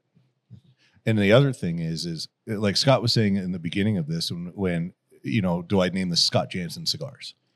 Like one of the reasons Warfighter came around as Warfighter is we wanted something bigger than just us. Mm-hmm. And so when I think of Warfighter, I don't think of it as I own that. I think of as I work for that company. It just so happens that I'm also a part owner in it. Yeah. Right. It is still this thing that sits over me essentially, like any other business I've ever worked for. Yeah. And having that mindset has allowed us to make decisions for the company and not for individual purposes. Where I think a lot of other companies, it gets to a point where they make decisions for their individual gain, not for the greater good of that company for its future. I think Warfighter as a company is, to a detriment, is very much not ego driven. Yes. Neither me or you put out. I think that we don't really put out ego, I try not to. If I do, it's not on and purpose. I almost think if we put out a little bit more, it might help. Yeah. But I refuse to. It's just not us. It's not us, Mhm. right? Yeah. Now you need to hire some influencer. I'm just kidding. Yeah. We'll let the influencers do the ego. I've been handling my shop the same way. Like if you go back and scrub all of my social media, like we're not in it. It is all externally created media, or it's all like just graphic driven and stuff like that. It's never me, because it's that company needs to function with or without you. with or without me. Like it doesn't matter. I'm not selling me. Yeah. And that separation of I'm not selling myself attached to this product has also made it to where the decisions that I can make are very, very different than when it turns into like, oh, but what's the image? What's my image going to be after I try to roll the dice on this? And I'll tell you right now, based on our Google reviews, every negative Google review is somebody that's had to deal with me anyway. So I'm not the one that needs to be out there. You want to Jazz, get down the rabbit hole? we with knew Jazz, that though? before we even fucking mentioned it. Yeah. You guys knew I was a prick Well, before we like, ever did any of that. In my world, man, I am the product. That's the problem. You have to sell yourself. I have to be but involved. I have you're to be trying to that. sell being a douchebag. Yeah. So that's That's the thing, right? So you're That's allowed the- to do that. That's the shtick, it's, right? Like, I'm literally not if you- exaggerating. No, it's like if his you- style of company. that's what I have to do. If you Yeah. didn't do it that way, you wouldn't be successful. Yeah, exactly. It's just it's a different. So it's a Yeah. different. It's a weird monster. But when if you were when comparing, if you owned a comedy club, though, you wouldn't be selling. no, I'd be You'd selling them. them. Exactly. Yeah, for sure, yeah. for sure. And Because that's what that's this product. town needs Yeah, is yeah, another comedy club. there's only two. There's only two real ones. There's only two actual comedy clubs here, and one of which is struggling hard, and the other one is so commercialized it's not even fun to well, go because to. the one downtown is just damn near a franchise. Basically, yeah, and it's like, you know what, man, like a good comedy club could do very, very well here. The problem is Joe Rogan has one an hour away. that's the fucking problem. You have Austin, And what are you right gonna- there? Yeah, that's And if you're gonna that's your attract- metric of measurement. If you're going to attract even an up and comer, and they have to decide, Yeah. hey, I can be in Texas for 2 days. Well, it's also cheaper to piggyback off of bars. A lot of these shows piggyback off of bars. Like there's a show called Hey Bolstead. It's like it's essentially a Kill Tony like ripoff, right? Yeah. Great show, good hosts, everything. They do it at Sam's Burger Joint. You know what I mean? They don't have the Hey Right. Bolstead Comedy Club. You know what I mean? They piggyback off other establishments because one, it's cheaper, Yeah. way less overhead. You know, all like fuck. I have a PA system in my car. Yeah. I could do an open mic right here, right now. No big deal, right? Like, You whereas kind of are, buddy. that's sort of, yeah. I just don't have to use my own shit. But you know, it's weird watching comedy clubs struggle because it's like, fuck, I don't do the promotions correctly, or I don't, or whatever. Like, my favorite club in town is Upstage Comedy, and they just canceled their open mic because they were like, we can't staff it. You know what I mean? So like, it's like things like that. Like, it's like they can't because there's so many people who are all out for themselves. Yeah. You know, and but that's the nature of that business, and it's super weird, man. It's very, very cutthroat. Very That's what the weird. internet has done. Mm-hmm. Yeah, It's given everybody a voice. voice. Well, I'm sure Yeah. it's not to go completely off track, but like it's been I've seen the comedy evolve with the Instagram. You know what I'm saying? Like really taking advantage of reels.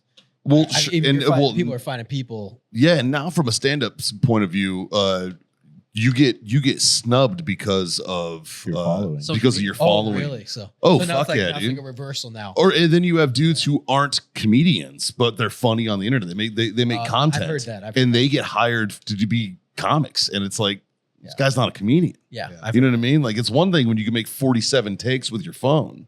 Do it live in front of a crowd that doesn't like you. You know what I mean? Like, it's a world of And difference. we were kind of talking about that at lunch, and what a lot of people don't know about media creation and stuff like that. And it's like, I don't think you realize the hours Yeah. of content that Yeah. nobody ever sees. Even Yeah. these big TikTokers, you think they're just setting the phone up, one taken, and walking away? Absolutely not. I mean, these When we do our sale launches for Warfighter, we'll put out a 30, 45 second video. It takes us 2-3 hours to get 30 seconds. Mhm. You know what I mean? that's actually about the math. It's about 3 hours per minute. yeah. It takes Yeah. us that long. It Editing takes wise. Justin That's- a little- quite a bit longer. That's- Yeah. That is quite literally film school math it's that they teach you. 1-to-3 ratio. It's a 1-to-3 ratio. For about a minute of content, it's about 3 hours of work. Yeah. Yeah. It's Yeah. So that is the struggle that we see is with when it comes to the internet is it's like, oh, this guy's got a big following. Yeah, but is he funny? Well, he's funny on the internet. but is he funny in real life? Right? Like, you know, like, and sometimes they are. Sometimes they are. I'll give you a good example. Caleb Francis, good friend of ours, right? Yeah. Caleb's a great guy. Caleb's hilarious. His content's fucking phenomenal. Or does he do like? He has. he? I've watched him do stand up, and he wasn't terrible. Yeah. He wasn't terrible for like not being a stand up. You know what I mean? Yeah. You know, He's a good panel guy. He'd be a good. He'd be a great panel guy. Yeah. Well, he's good on podcasts. He's good on stuff like that. Yeah. He's probably the best example. You guys just had him on, didn't you? Yeah, we did. Yeah, they had him on their podcast. Yeah. Well, I keep forgetting. He lives here. He lives in San Antonio. Yeah. Yeah. Yeah. But that's a good example. He makes great content, but he's not a comedian. Yeah. You know, and that's, you know, it's a different monster, different industry, really, you know, but they somehow get smushed together because they're both funny. Yeah. Yeah. You know what I mean? Mhm. That's like, What's funny is then you have like George Carlin. Yeah. Undeniably one of the greatest stand-ups of all time. can't confirm. Really wanted to be an actor. Yeah. That was like actually he really just wanted to be an actor.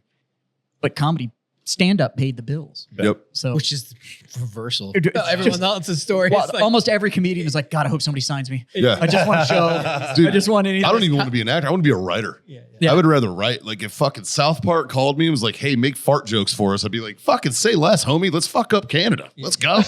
Like, yeah, like I'd be in, you know. But and never see dude, a cartoon would be my dream. If I'm being honest, a cartoon would be my dream. Well, there's less It's not rules, my right? face. It's not. You get away with fucking everything. You know, like Yeah.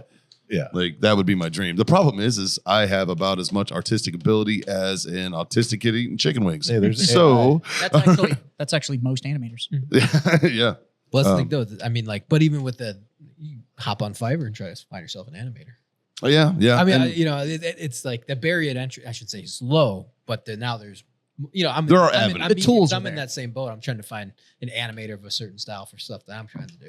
And because and that's the thing, a certain style. That's a certain style. Yeah. You know, you want to find shit that matches your. Can It's somebody the way match that I my wanna freak? tell. Yeah. Yeah. You know what I mean? What I'm saying is, like, if you're like, oh, I want a South Park style, you find it a lot easier. I'm trying to do like a weird anime shit, but like yours is like if you're trying to do South Park or something. But you know, I said, I think, but having that mindset of like, hey, like I want to do this, but I'm doing this to pay my bills. I mean, you know, and like I said, if you want to do a cartoon, it's like, all right, man, like like in our field or the field I'm in, it's just like you just go do it. Now it's gonna suck, but you could find somebody that helps you along the way. I mean, I think we've all found out business, entrepreneurship, team sport. Yeah. You know, I think that's huge. Investors is a real thing. The problem is I also have an MBA. So I understand how, you know what I mean? Like, so I understand that, like, you know, I don't plan on going, hey, Scott, want to invest in me? Right. Right? Like, I tell fart jokes, dude. I know dick jokes pretty good, too. And, you know, I'm slightly blue comedy. You know what I mean? It's like, that's a hard thing to find someone to give a shit about. No. Mike, You know have what I you mean? thought about, and it just came, I don't know why I just thought of this, but have you ever used AI A little bit. to help with writing jokes? Oh, no, absolutely not. Oh Is- God.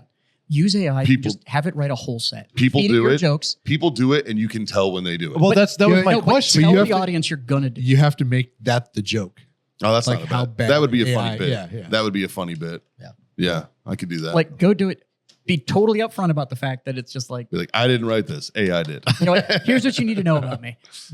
Not motivated enough to write you guys a new set. So I hit this AI bot and I let them write me. You know what you could do? Because if you're doing an open mic, you're there before you go up. Sure. So you could prompt AI specific about the audience that's in front of you.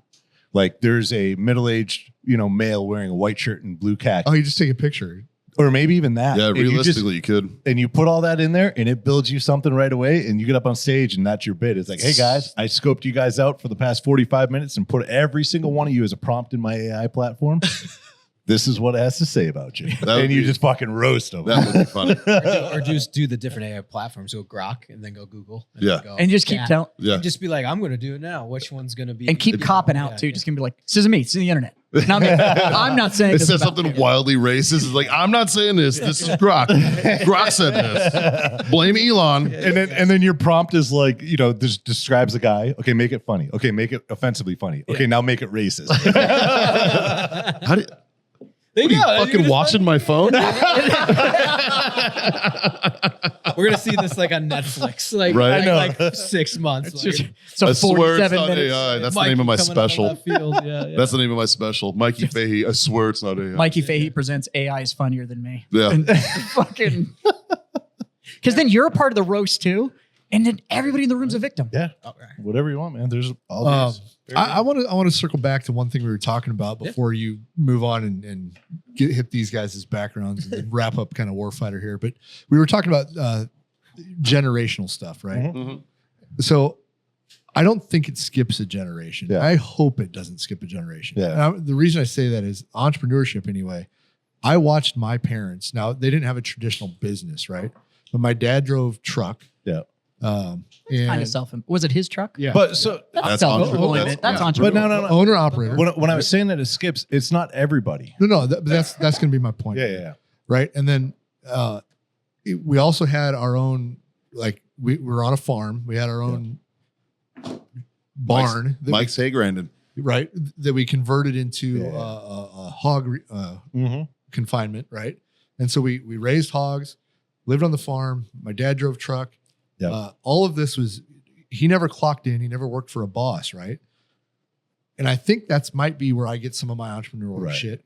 And I hope that my kids being around all of this, their whole lives have never seen me work for anybody. It's also where you get your work ethic, buddy. Yeah. No, Like, work ethic is hereditary. Well, you Now, saw your see- parents have the worst boss in the world, and so you decided you wanted that same boss. Yes. And Yeah. it's So now Ourselves, in, right? in regards to your father, did he have siblings?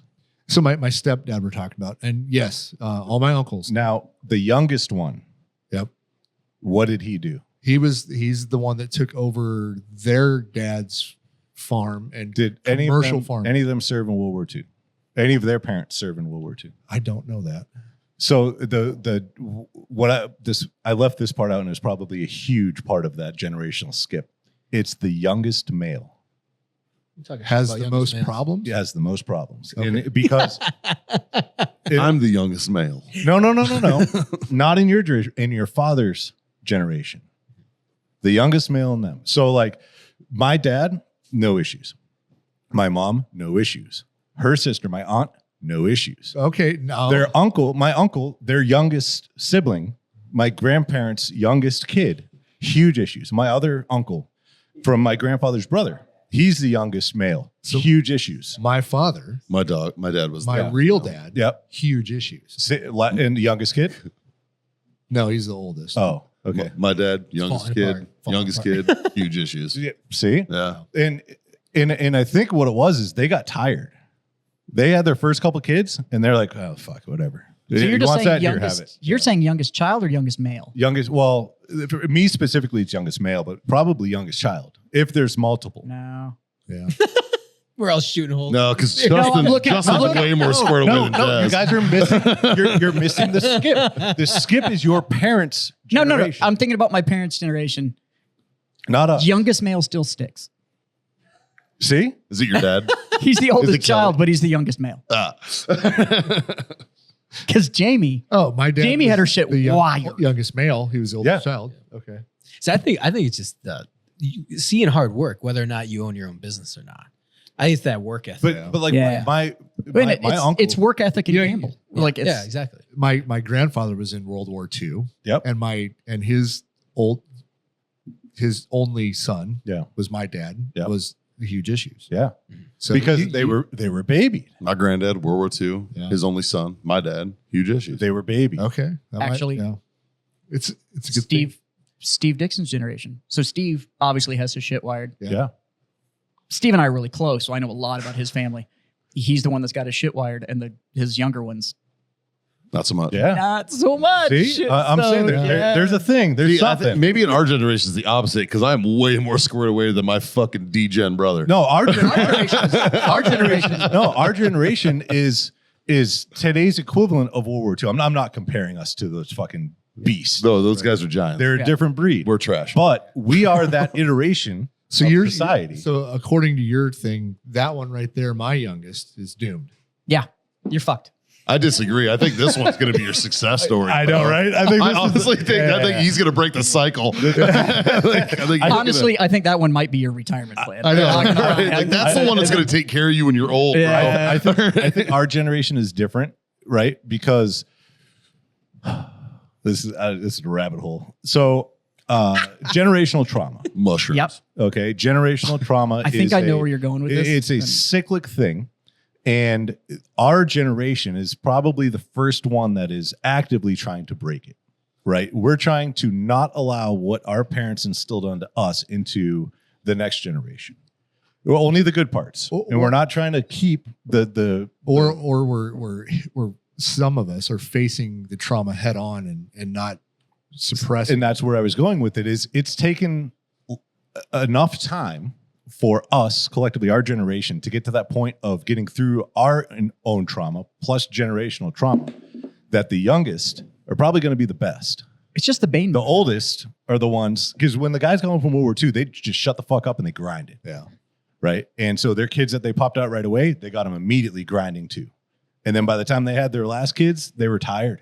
They didn't want to deal with it anymore. There's a fuck it here. I already made my money. The other kids are doing great. So here, whatever you want, just fucking have it. It's also a copy of a copy, right? Yeah, Like yeah. It's never as sharp as the original. Yep. So at a certain point, when those guys from World War II got too old, their oldest kids kind of took up the mantle of helping raise the youngest one. My what I mean? mom was the oldest, and she was the mom. She raised, And that's because back then, fucking the That's how- nuclear family was a real thing. Yeah. Right? Like having children was part of your civic duty. right. All right. That was a marital fucking responsibility. You Oh, know, I a like woman on her this. back was to fucking actually a woman on her back, that was part of her marital duties in society, right? Like Yeah. is having It kids. wasn't. It wasn't Shit. Like dudes were a fucking till they're degrading 80. thing. In the Midwest, it was you needed kids to keep the farm going. Exactly. Yeah. You know what I mean? labor. And at a certain point, He's just like, damn it. I like, but I at like a certain this tired point, cop-out. mom and dad get too No, old, did and you say the the fucking tired oldest cop-out? sibling takes over. I like the You know? tired cop out. But it's true. Justin was born when I was 13. And they put him under your care. And so They're like, fuck it. no wonder I was so tired of fucked this. up in my 20s. You fucking wore me out. And then I was just like, Oh, you guys are related? that's his my little brother. brother. Oh, so what? Oh, okay. That's me. You're welcome, by the way. Yeah. So yeah, my 20s were fucked up. It's your fault. They came out of different vaginas, but same ball bag. Got it. Got it. Yeah, he's technically I'm 12 and a half years older than he is. So I became parent number 3. That's and then why my mom was so fucking frustrated. My brother was too fucking stupid at 10 and a half years older than And me to then- handle me. Got it. now I graduated, moved out, and I'm not gonna lie, I wasn't a great big brother. I was around. I wasn't as around as probably as much as I should have been. Mhm. I married a psychopath, and that's like a whole different thing. But Oh, the military also played a role. the military played a role that retracted some stuff. But when I moved back to Texas, though, and even kind of the year or two before I moved back, when I was coming back more and stuff, Justin and I got real close. And yeah, he's a.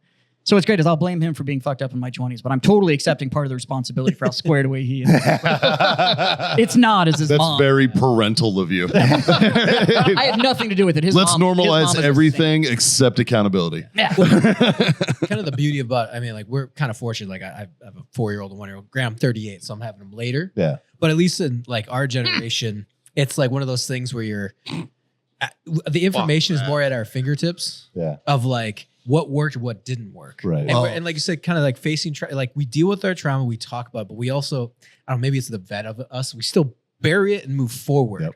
Like we don't harp on it. We don't. Push it deep down You're- and water it with whiskey. What's your guys' age difference? How old were you Your when you dad had is him? 30. You were 30 when you had me.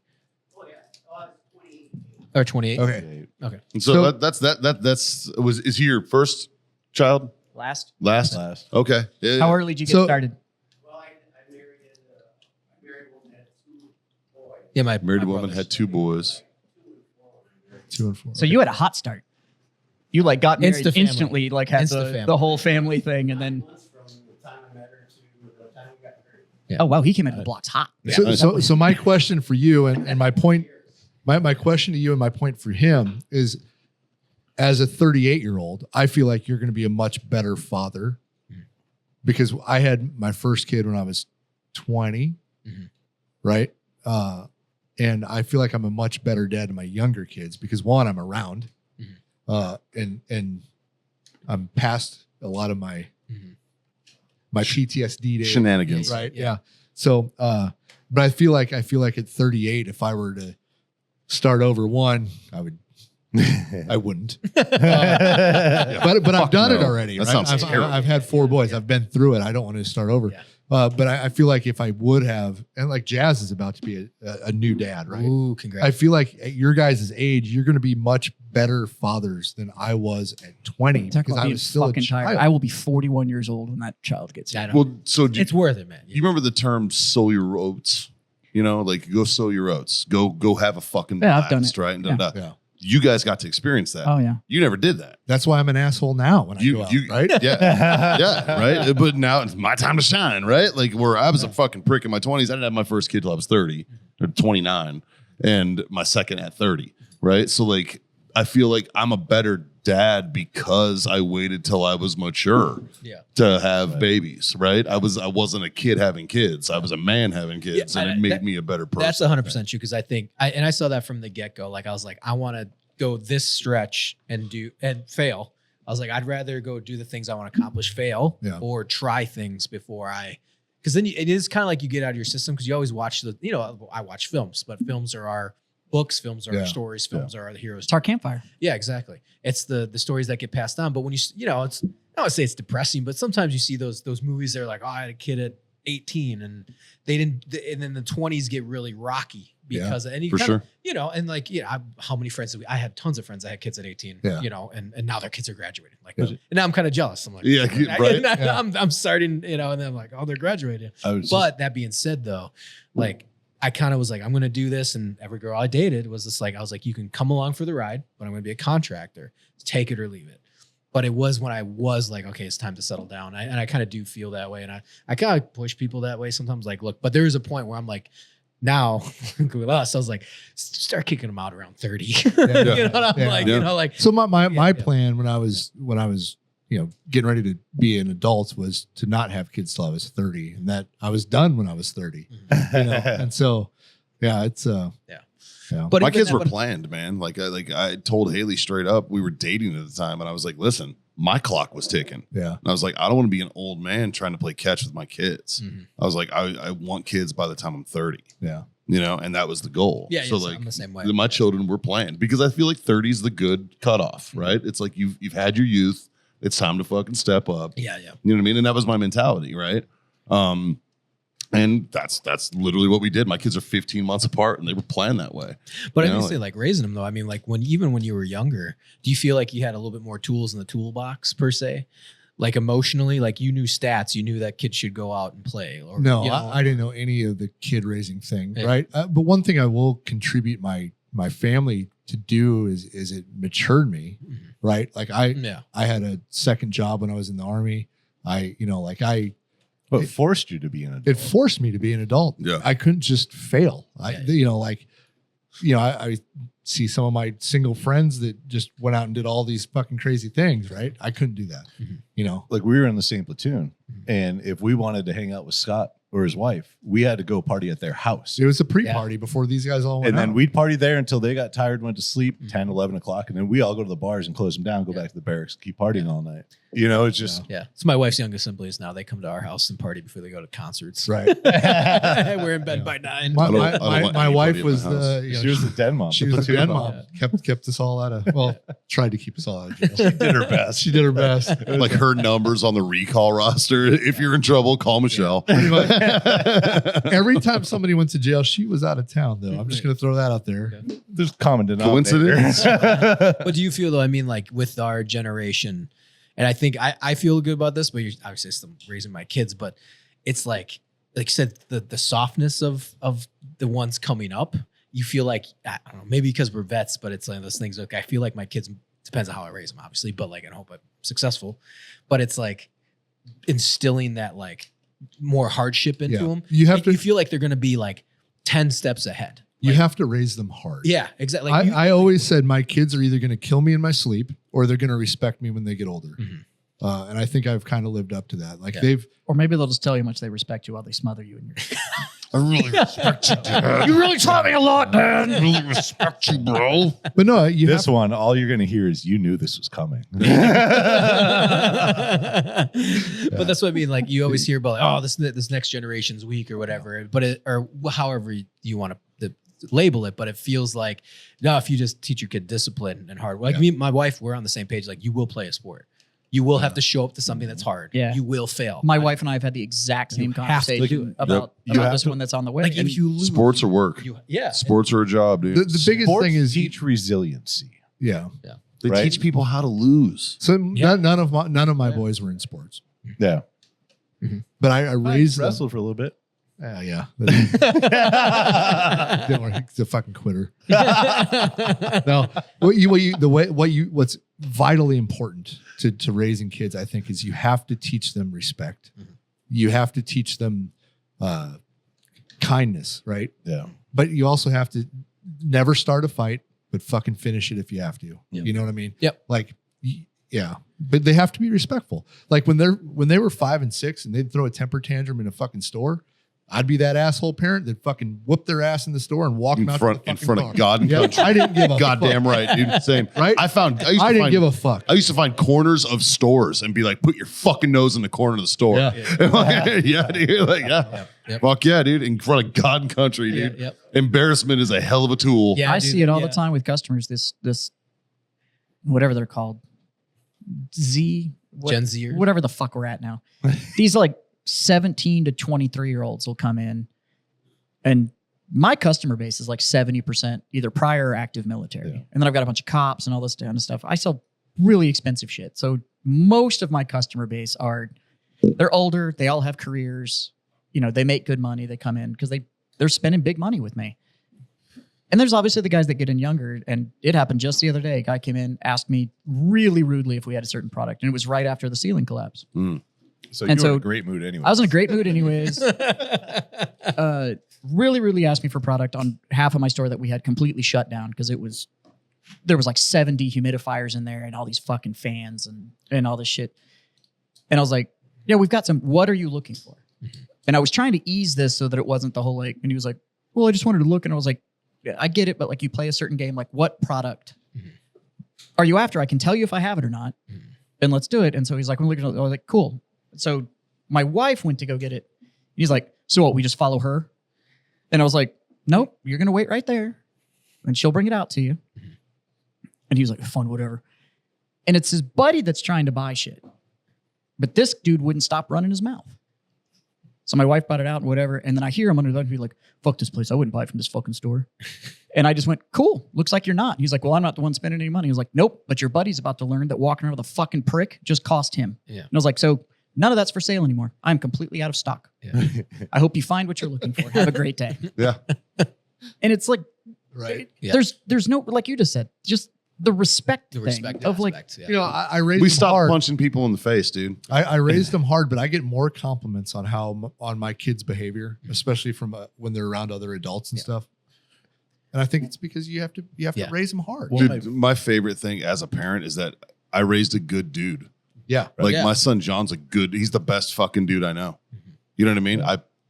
He's just a good dude. Yeah. That's a parenting win. That's a That's dad a- win, that's a dude. win, He's yeah. just having a good dude. One thing You I know, love like- about Texas specifically, and kids, people under 18, you can tell immediately if they're halfway decent people or not Yes, ma'am. Yes, sir. if they use Yep. yes, ma'am. Oh yeah, the and traditions. yes, sir. Yep. And it's a catch-22 for me because I hate being called sir. You know Fuck what I mean? that. At this point, I've earned it. now, Fuck 'em. like, but you know, I'm as, I'm I'm at embracing the age that. now. as where I'm it's getting like, older, Look at your goddamn beards. I know, I'm right? I'm embracing it now, dude. Like, no, you'll call me fucking sir. Fuck you. At 14, I'd call you Like, sir. I know, but as I get older, I realize that it shows so much more than like my offense to being called sir. Yeah. Yeah. It shows so much character about the character of that person that's speaking to. Yeah. Texas is also one of those states where the younger ones, 13, 14 to about 20, you can tell if in Texas if they were raised right, because they will come up to try and talk to somebody. And let's say Ethan and I are speaking and they want to ask one of us, they will wait And just Yep. stand there. until we are done speaking. And then they'll go, excuse me, Yep. Can I da-da-da-da? And they'll wait for that moment to where they are not interrupting somebody else's Mhm. conversation. And it's like, oh, your parents, Yeah. Well, you're a good guy. That's- like somebody instilled. You had- My daughter's only 4, but it's like that's in front of my mind. that's like, formidable years. Oh, though. it is. Yeah. Well, that's we do the please, thank you, and I've told her. You know, she's not to the point where like going to sleepovers yet, but like I've taken her school to like she goes to a Catholic school, and I was like dropping her off, and I look at some of the other kids. I'm like, okay, we're doing okay job. I'm like, Yeah. she's okay. Now, That's obviously, it. Like if you ever feel Yeah. bad about yourself, just go into a Walmart somewhere. Yeah. yeah, Dude, Just go do a lap of the entire store, Yeah. and then you'll walk out feeling like $1 million. Matter of fact, if you're ever having a If you bad don't- self-esteem time, go into a Walmart in Palatka, Florida. Like, brother, you're a 10 in that bitch, dude. Like, you walk in and you're like, holy fuck, I'm In all a good looking fairness, son if you're of a having a bitch. bad self-esteem time, just go to Palatka, Florida. That's true. And you're just going to go. But It's true. if you leave Walmart and you don't feel good about yourself, you need to really You're look the in the problem. mirror. Yeah. Yeah, it's funny because I've seen like other kids do whatever, and then my daughter sends corner like she's like, I don't know what to do. Yeah. I'm sorry, like she just freezes, and because she doesn't want to get in trouble, so she does this like she thinks she's gonna get in trouble. Right. That's called You know, discipline. Yeah. And I'm like, you're okay. And she almost starts crying. She's like, I don't want to be a part of this, but they're here to play with, Yeah. and they're like, they're fighting like 10 feet away. Right. She's not even involved. So it is kind of like, Yeah. in the police, they all the time, like I hand her something. I was like, what do you say? Yep. What do you say? Yep. And she's watching TV, so she'll forget, like, what do you say? Like, I don't move Yeah. until I hear a thank you, Yeah. And so it's just that, I don't know, it's just Yeah. discipline, like respect. And like, 5 to 11 are about the ages they really start understanding. Mhm. And though I think 5 to 11 is like the most important years to really put your foot in their ass. Mhm. Like my son John, the first words he says to anybody the first time he sees us in the morning, like whether it's Haley or me, as soon as we walk downstairs, it's good morning. He just says good morning, and I didn't even teach him that. It's just I'm just like, fuck, you're a good dude. God, you're a good dude, man. He just says good morning every time. He's fucking 14. Yeah. What 14-year-old is Good like? thing you weren't a morning. sergeant major. Fucking for real. How do you know what kind of goddamn day it is, kid? Right, like- we just woke up. I was an acting sergeant major. I just There was- wasn't a douchebag. I had to go to Home Depot yesterday because I'm replacing the floor in the nursery. And I had to go to Home Depot. I needed a floor scraper because I ripped out all the old carpeting and there was like the glue shit. Yeah. But I'm walking through Home Depot and there was a 7-8-year-old with his dad or whatever. And he walked by me and he looked at me and goes, Happy Father's Day. Like, just That's awesome. bright, the whole 9 yards. And I was like, thank you very much. Tell your mom I said hi. He didn't know me from fucking Adam. Yeah. But at some point, that dad told him what day it was, Yeah. Or mom told him. or the mom told him, Yeah. or something. Yeah. And mine's not here Yeah. yet. But Judging by Caitlin was with me. So, judging by the beard on you, though, Yeah. you would assume that you already got one. yeah, well, You know what I mean? Caitlin was also with me. And Yeah. you guys haven't seen her in a while, but nobody told me that was going to happen. That they go from like not showing at all to like a week later, all of a sudden, Yeah. it's just, it all happens at once. You And wake you're up just like, one morning and you're like, what? I was like, holy shit, that's a baby. where'd that Oh, come all right. from? Yeah.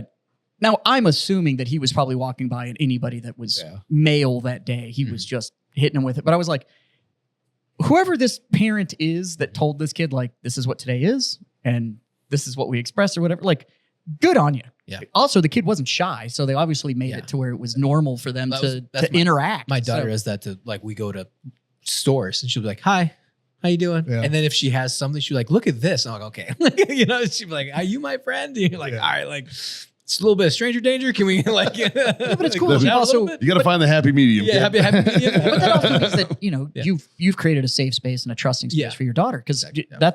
that's a sign of they don't feel like the world is out to get them, Mhm. that there's opportunity out there and not just risk. Yeah, that doesn't come till 25. Yeah.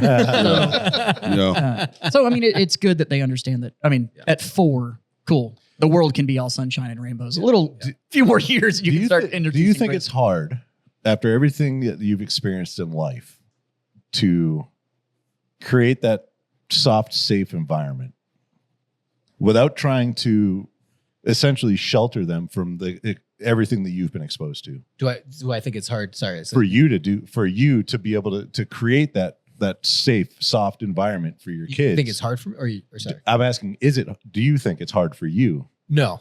to do that? No, after going through everything that you've gone through and all the life experiences that you've had, to try to Essentially, because you've seen a shitty world, is Yeah. it hard to remind her that the world is legitimately still a pretty good place? No, Yeah. because Thank you. Yeah. It's in my experience. I got you. Because yes, I've experienced all those things, but for me, it's like building a strong base.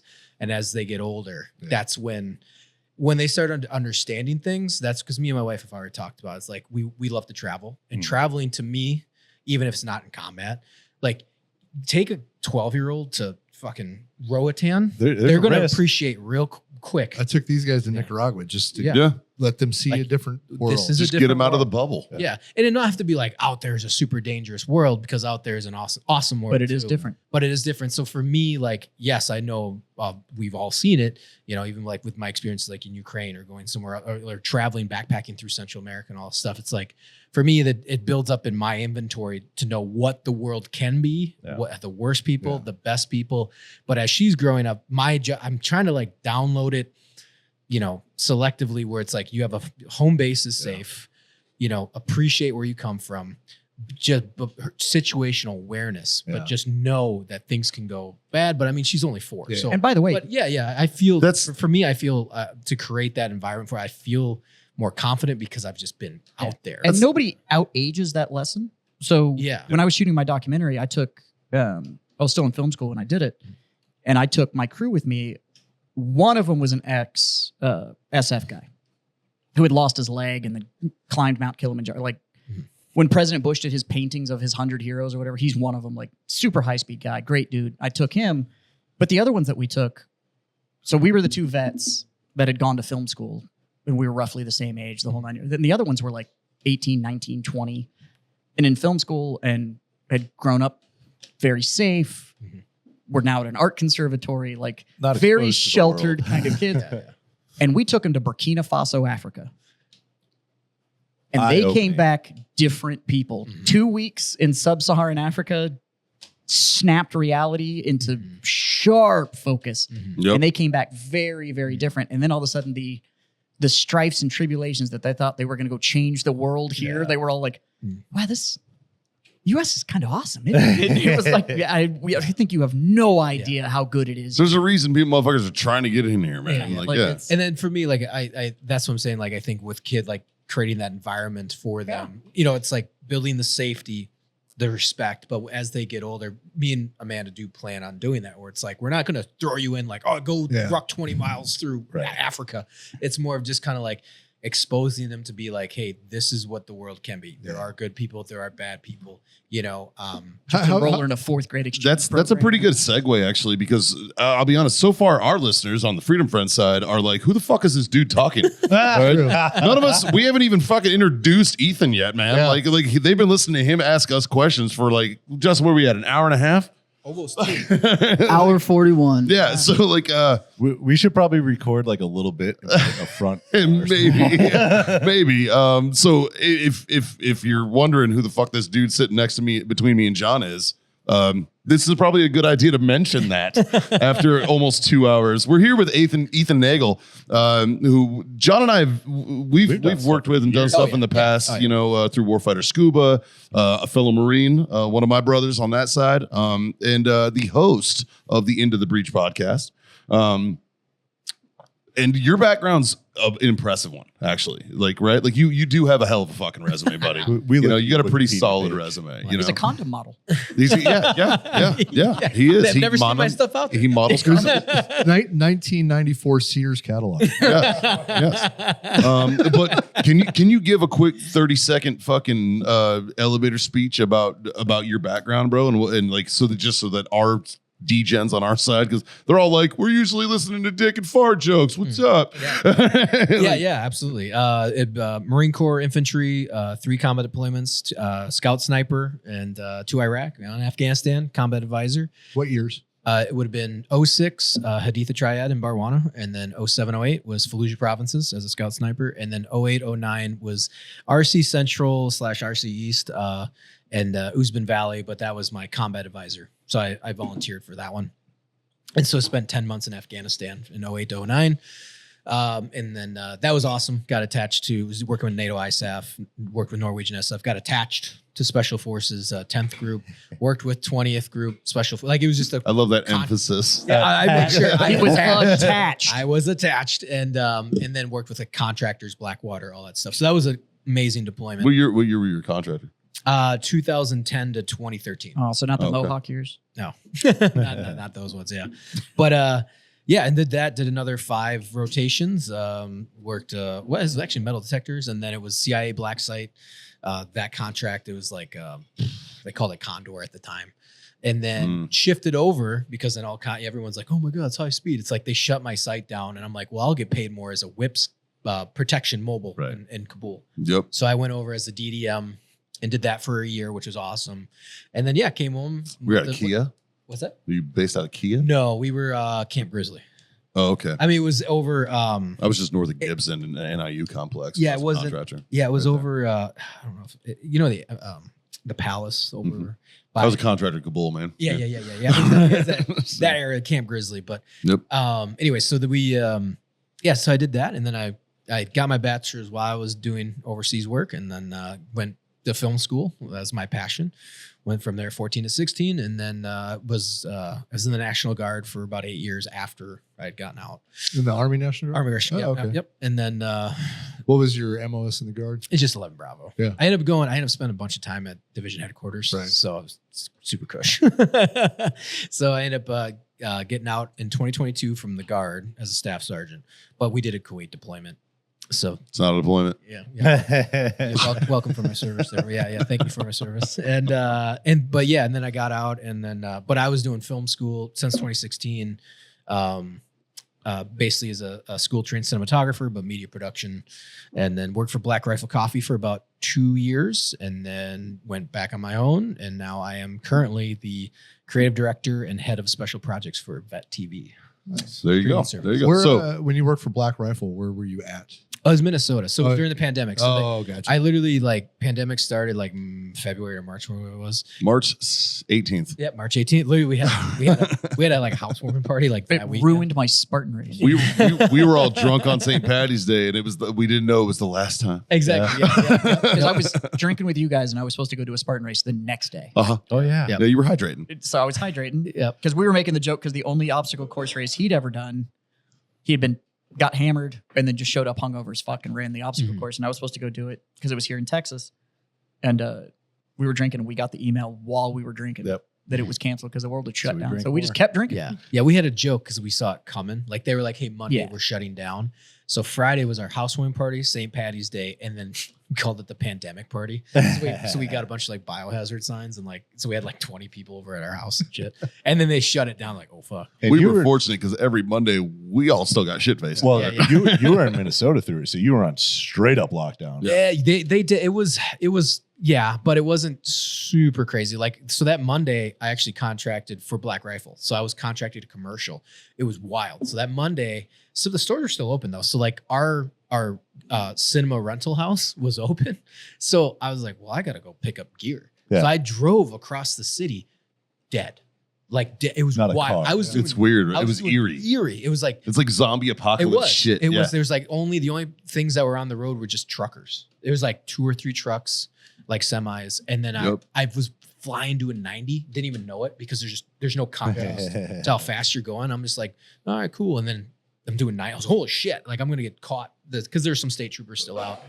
And so I did that, and Those state troopers didn't give a fuck. yeah, I probably get. They were like, "You're good, dude." Yeah. And so then, so I contracted for a few commercials for Black Rifle, and then they were like, "Hey, cool, we got a producer spot for you." And so then I worked remote for them, and then I would fly to Salt Lake City, San Antonio, but I was also the producer for the Inspire series. So wherever the subject was, I'd fly out. Oh, gotcha. So it was crazy though. Everyone stopped working. I started flying the most I've Right. ever, and I haven't stopped since. Yeah. It literally was like, can you go fly to Alaska? So I went to Alaska that June, dude. And they were just like, hey, we heard there's some shit going down in the lower 48. Like, like it was before like COVID hit Alaska. It took like months because they were. Well, you like, brought it there. Yeah, I brought it there. Yeah. So we went up and everyone's like, yeah, we don't give a fuck up here. Like it was hilarious. And they were just like, I heard some shit going down in the lower 48. Social distance. Like what?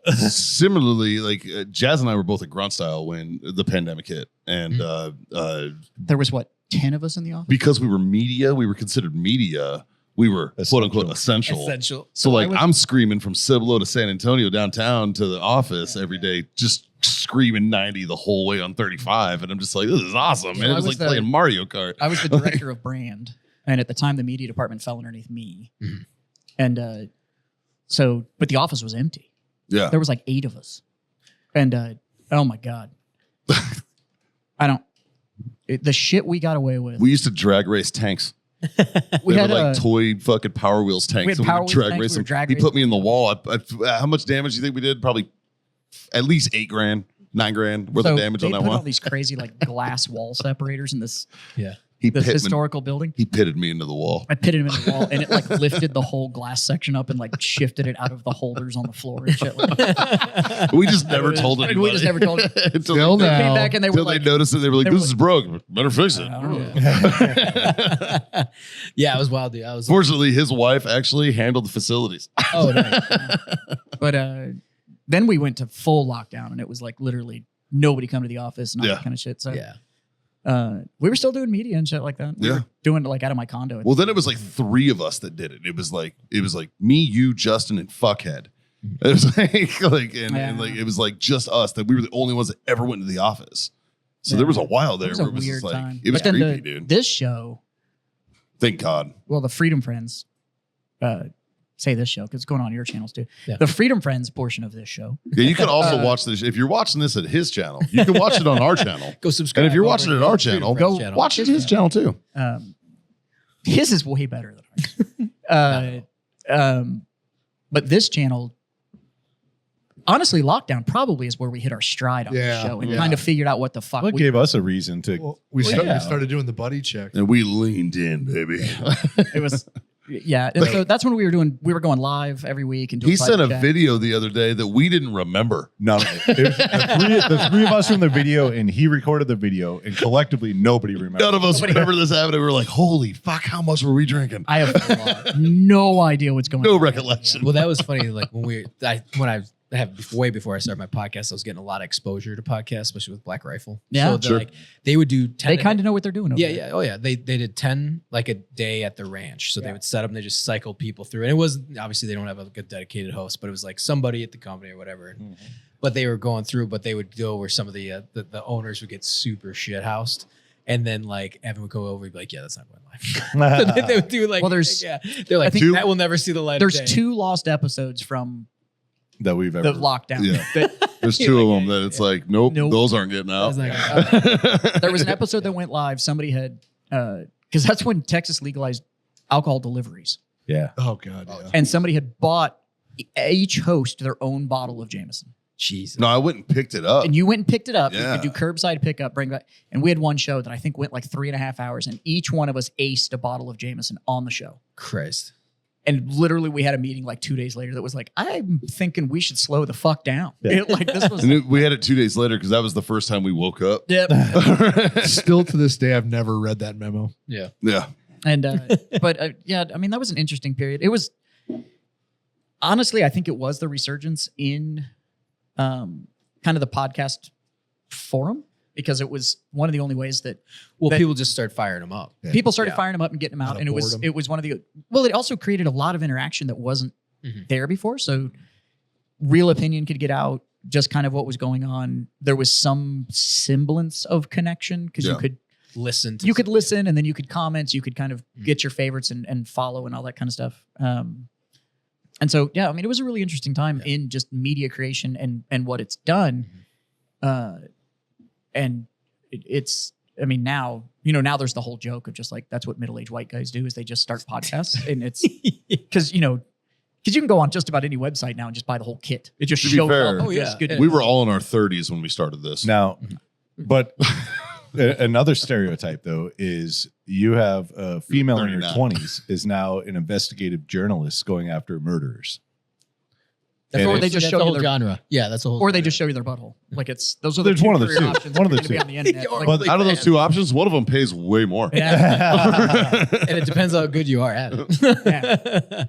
No, it was funny because I actually started a podcast before the pandemic, and there's 11 episodes or 12 that you can actually go see, and we had moved, and so I was like, all right, cool, I'm just gonna kill it because I have to like shift, Right. and by the way, way harder. I think everyone found out how much, if you were doing everything on the back end, how much harder it was if you're trying to do the Rogan switch, Yep. because Yeah. they didn't have software to do it. And I So- think that's why there's so many 3 and 4 episode podcasts that are Yeah, out oh, there yeah, that 'cause- like yeah, it was That's, like, I oh mean, my God. I have 11 episodes from Yeah. my own podcast pre-pandemic, before Freedom Friends. It was the American Hooligan podcast. Like, there's 11 episodes out there that's just audio. There's no video. Mhm. And I was like, I'm not good at this.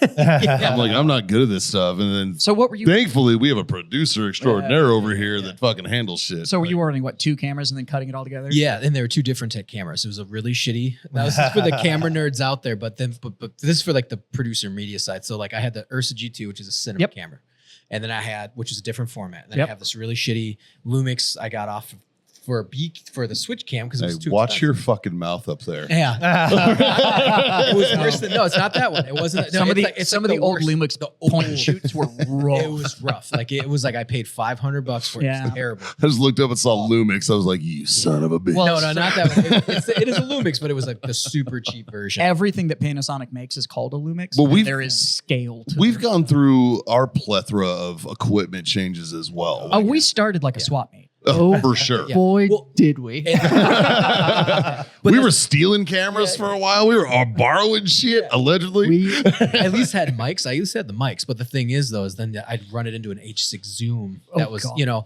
exactly right. So then you have to there's audio drift. So after, and I would do 2-3 hours depending because it was fun. Like Yeah. it was fun. Like I Right. enjoyed it, but it would audio drift. So by hour 1, you guys are now 5 seconds off.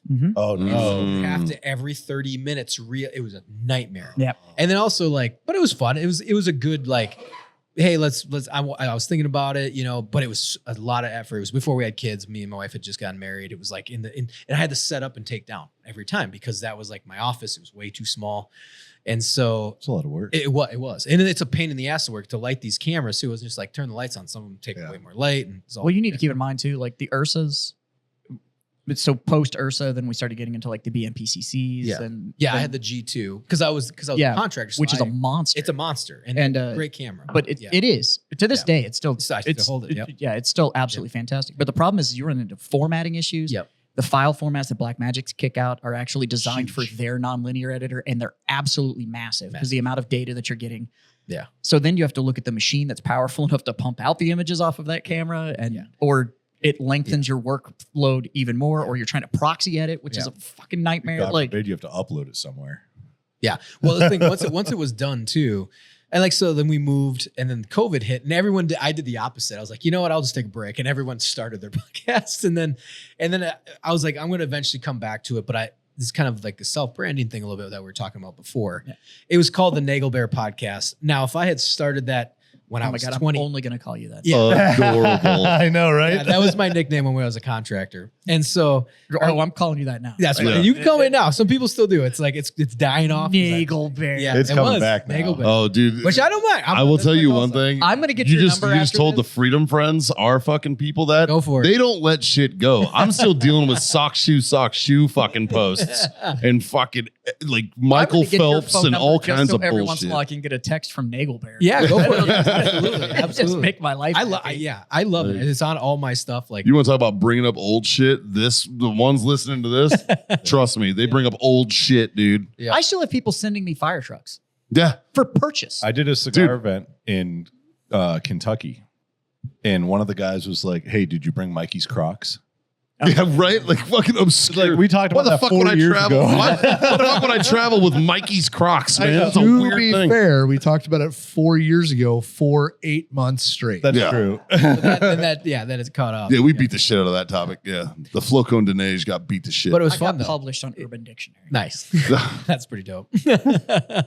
But yeah, so it died off, and then but I seeing everybody do stuff, and I was like, okay, cool. So when I we talk about branding. So that's why I didn't want it to be like the Ethan Nagel podcast. You know, it's like I wanted to same thing. Like I wanted to be a little bit bigger, Right. Or you know, some Have a brand, brand, that you're part of. brand because I was like, I do want to expand the channel into different things, documentaries, whatever. And so I was like, okay, I want to do that.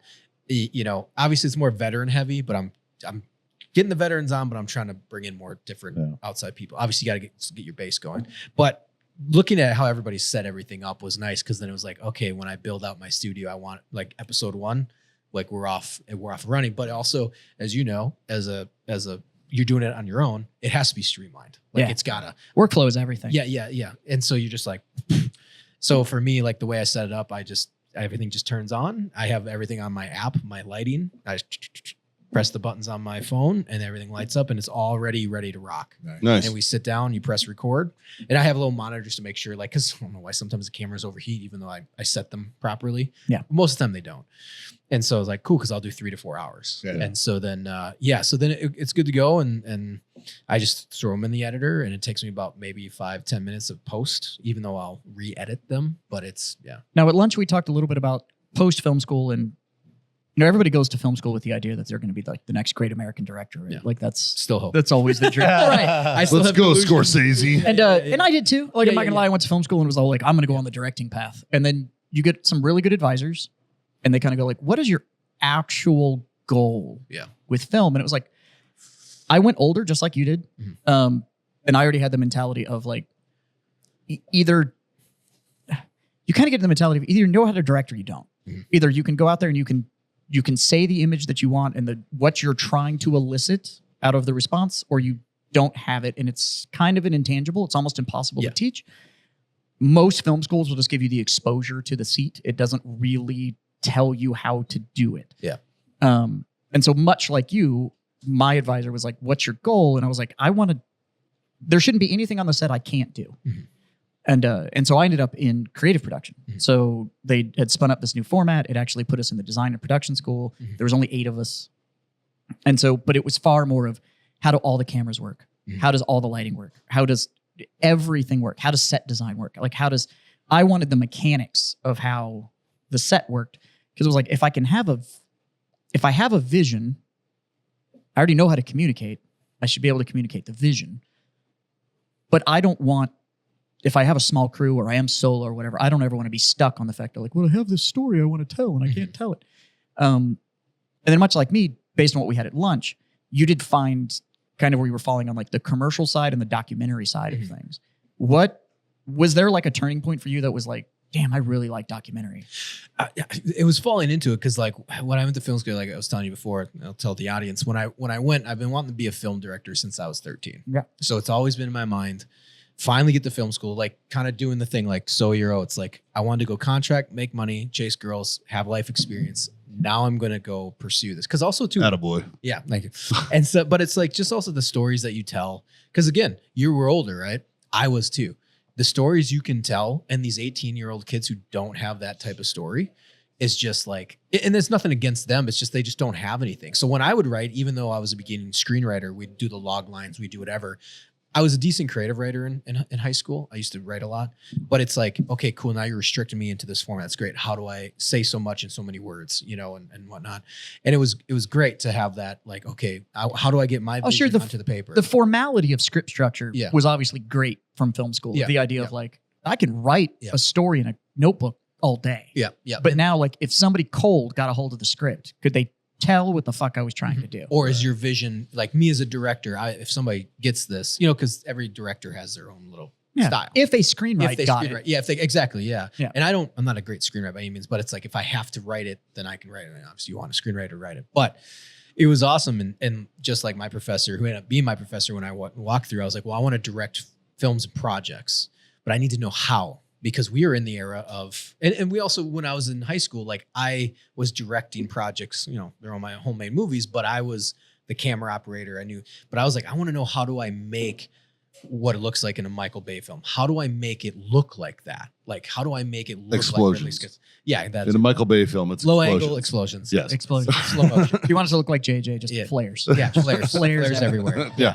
But it's like, but you don't know what you don't know. So then my professor's like, well, he goes, if you want to direct, he goes, and if you've already kind of done it, and you know what your vision is, then you should be a cinematographer. Yeah.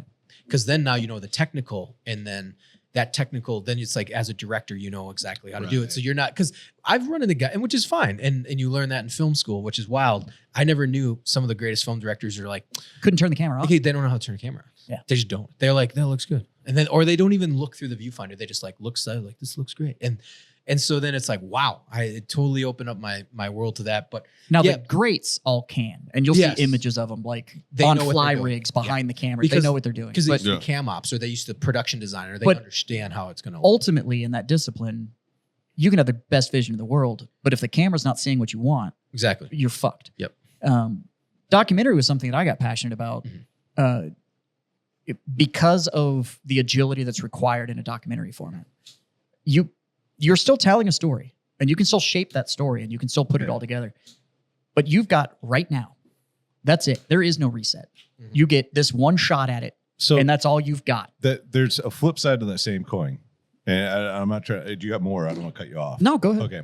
I just watched this documentary on the flight back yesterday about Ocean Gate.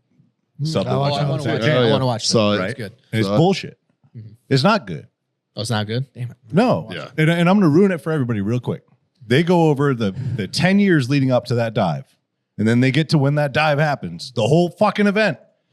And they're like, none of the investigating authorities have released their reports yet as of this date. And then it fucking cuts to black and runs the credits. So that was Netflix was willing to cut the check, and But it's like, So why it's why also- why make it right now? yeah, Why not wait? And then you can tell the whole story. Oh, so you can do two. I see what you're saying. Oh, that's why. yeah, and You know what I that's- mean? Like it was that- an hour and a half. Yeah. And I'm like waiting. And then there was like, It's like oh, doing- I don't know any more except the owner's a douchebag. So you're saying it's like doing a deployment documentary, and then you like end it as soon as the enemy shoots the first round. Yeah. Yeah. Like That's it. And it doesn't even show what it impacted. It's just like bang, and then it cuts hard black. Like, oh, this is all we got. I mean, to be fair, we kind of know the ending. Yeah. I want No, to this know. would be the equivalent to I wanna you do know a why it documentary on everything that led up to an operation, Yeah. but that operation is still locked down. Yeah. You can't get any of the details on what happened in that Like, op. here's a documentary about the Bin Laden raid, and it leads until the aircraft cross the Pakistani border, and then it cuts black. And then it it's then just it over. flashes to Rob O'Neill lying. No, it doesn't even do that. It doesn't even do that. All it pops up is Osama bin Laden with his birth date and his death year, and that's it. I guess for me, in It just the fades to black, and then you see him fall into the ocean. the style of documentary I liked was stuff that is going on now, not recap. Like Yeah. those are historicals. Yes, they're documentary, but their recaps are historicals. Right. You could never leave your editing booth and put those movies together. Mhm. Yeah. Maybe you do a couple interviews. Maybe. Yeah. Other than that, most of the time, those ones that you see that just have a voiceover, that was somebody in a loop booth and they You pulled a just whole put- bunch of stock yeah. footage Yeah. and they just put it all together. The documentary that I really like is Get out there and do it. Ethan and I have rigs. Yeah. They're in bags. And it's kind of I can run cam A, he can run cam B. Yep. And He's we could go directing and- anywhere in the world. And I'm also operating as his first AD. I'm going to coordinate shit. We're going to run cameras. Yeah. He's going to do it. We're going to go in and we're going to get it right now. Yeah. And I've got one opportunity to do it. And you're going to bring it back and tell that story as it's happening. It's almost news Yeah. without the overblown lighting and the horrible host. Yeah. Like Yeah. that's the type of documentary shooting I liked. And then I liked commercial Because because you had 60 seconds to convince Yeah. somebody that what you were doing was the right And thing. that's the thing is So- I fell into that. Like, and it's tough, like, as you know, and I'm sure the film nerds, if whoever's listening, film nerds, All when three you- of them were all dialed three of them, in. yeah, right they're now. dialed in right now. And so when it comes to productions, it's like I never wanted to go to LA. So like from the get go, I'm like, okay, and that I still have this in my head. And I have friends that produce films for 1 or 2 million. So that's my next goal. Is like, okay, cool. You know what's disgusting is that is considered a no budget film. Yeah, exactly. It's gross. But that's where it's tough because you don't want to move to LA and go into that culture. right. It's really hard to make it. I don't say make it, but get like direct a film. Like, because someone's willing to give a project $5 million. Now I'm the one that has to bring it to life sometimes, because that's how it happens. Sometimes it's like I'm not the one bringing the idea. But nowadays you're kind of fighting for that. the smaller budgets, but the whole environment's changed where now I can do it much more likely than it was 10 years ago or Right. 20. Like if I went into film school in 05, I'd had to go through the whole LA pipeline and do a bunch of all their stuff. And my buddy, he actually was on the podcast, Kerry Kite. He did that. He was an Air Force vet. He went in about the 2012 era, which was, kind of that time frame. He went out there. He went to film school in Florida, moved to LA. He was like, fuck it, I'm doing it. I got the GI Bill, I got some money. And he was just like, it's the worst depressing thing ever because everyone in LA is trying to do the same thing. It's just everyone's jockeying for the same shit. Yeah. Now, He's did like, you? it just sucks. And I just, from the get-go, I knew enough about it. I was like, I'm not going to do that. So I need to find a way around the system. Yeah. And now in our era, we can find a way around the system. Now, because like I still have, that's my goal is to direct films. Right. But picking up the traits and the skills and experience along the way, I fell into docs and I ended up falling in love with, I would call them mini docs, I guess you would say, and even some long form stuff. But when you have to go out and film the subject, Yep. And then in my head, I'm always like, how do I make this the most commercial and the best looking image you can do? Yep. Because you'll see the difference between cinematic documentaries and then documentaries if somebody just put all right, say something cool. Yeah. Or newscasts. Newscasts Right. are like, now pan over. Yeah. Yep. All right, we got the shot. Whereas like the stuff that I shoot, it's like, even when I do the fun vlogging stuff, like you'll see the difference between my vlog for like when I did Warfare School for 9 Line Apparel to someone else's. I'm very much in there. I'm switching lenses. We're going underwater. We have slow motion. You can take the time, but what I love about it is you have one take. So you better make it the best take that you got.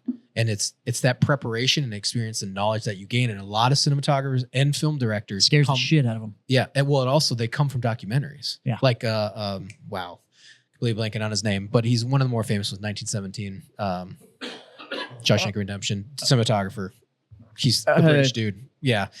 Totally blanking on it. I don't know why. But a lot of these guys came from documentaries. Yeah. And so, So like 1917, which was a one-shot film, Yeah. it's not, Great movie. it's perfect. yeah. He like, and that cinematographer Roger understood. Deakins. There you go. Deakins. Thank you. Deakins. And we'd always talk about Deakins in film school. Yep. And Deakins comes from the documentaries, and a lot of others do too. Well, Ridley Scott comes from commercial cinema. He was a director, but he did 2,000 commercials Okay. before he did his first film. And so you can tell the difference sometimes between film directors that they're good for them. They get lucky. They go from film school and they go on to their first film because they have like the theory down. Or you have film directors that have the experience and knowledge and then they get into it. And you can see the difference. Well, and you have to look at like Syncope. Yeah. And Nolan and his brother and stuff like that. Yep. And these guys started with an indie, one film. His brother wrote it. Nolan directed it, and also was mostly the DP on it because Yeah. Nolan will still pick a camera up and put it on his shoulder. Yep. But that film got him Batman. Mhm. And then that turned into you can now do whatever the hell you want to. And so these guys that understood film from the core of it, of being that solo, we've got nothing, we can be agile and do this. Make something with nothing. And they're absolutely phenomenal at it. Yeah. I was really lucky that one of my professors at film school was Thomas Ackerman. My film school was they pulled like active guild members and all that stuff to come be professors. And this dude, like he was the DP on Beetlejuice and like all of these other ones. And so Where'd you go to film school? Minnesota. So Minnesota. Minneapolis Community Technical College. And I love what you talk about that because my film school experience was like the military. Yeah. My professor literally goes, the end of the first year, and I loved it. It was whatever you put in is what you got out. Yeah. But he goes, at the end of the school, he goes, all right, well, it's never too late for you guys to become nurses, accountants. He goes, we have that. You can go over there, you're going to get a job. And he just goes, I will never see any of you again. Or some of you never again.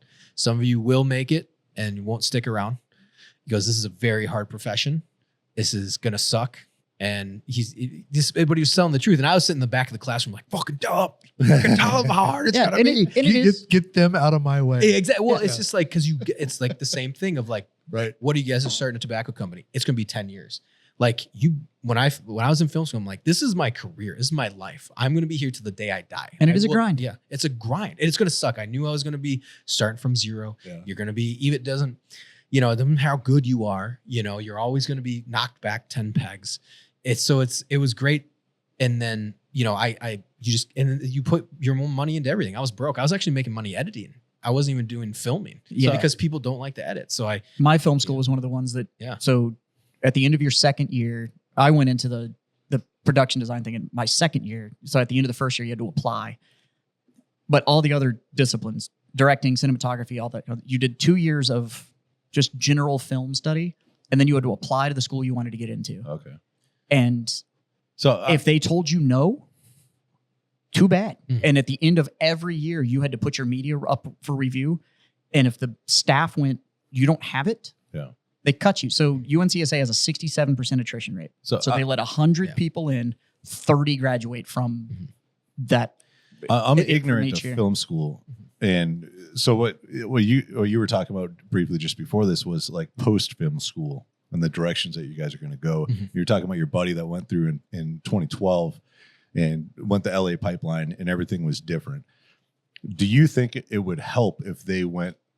Like, would they learn anything different if they went back to film school No. again? No. So that's not the thing. It's just the pipeline after film school. He went to New is what's York. changed. So over the yeah, past it's 10, 15 typically years. Carrie went to New York, and it's all different cultures. He went to New York and became an advertising and marketing. Yeah. And now he's killing it. Okay. Now he's killing it. So it's just the environment. Like I just was like, LA is not for me. Yeah. New York I'd is rather be out of Midwest and shoot emails out to company brands and build my commercial and Right. at work, even if it's through mini docs or helping even like small local shops. It doesn't mean you can make a Michael Bay 30-second ad for your local ice well, cream when shop you if when you want. guys met Justin and I, that's what we were doing, and we Yeah. were shooting for Ford. Yeah, yeah. And they would give us some Yeah, fucking. I was in your commercial. he was in one of my commercials, and stuff like, but they'd give us some $150,000 Mustang Yeah. and go, go shoot. "Hey, we have a particular list of customers we want to send this to.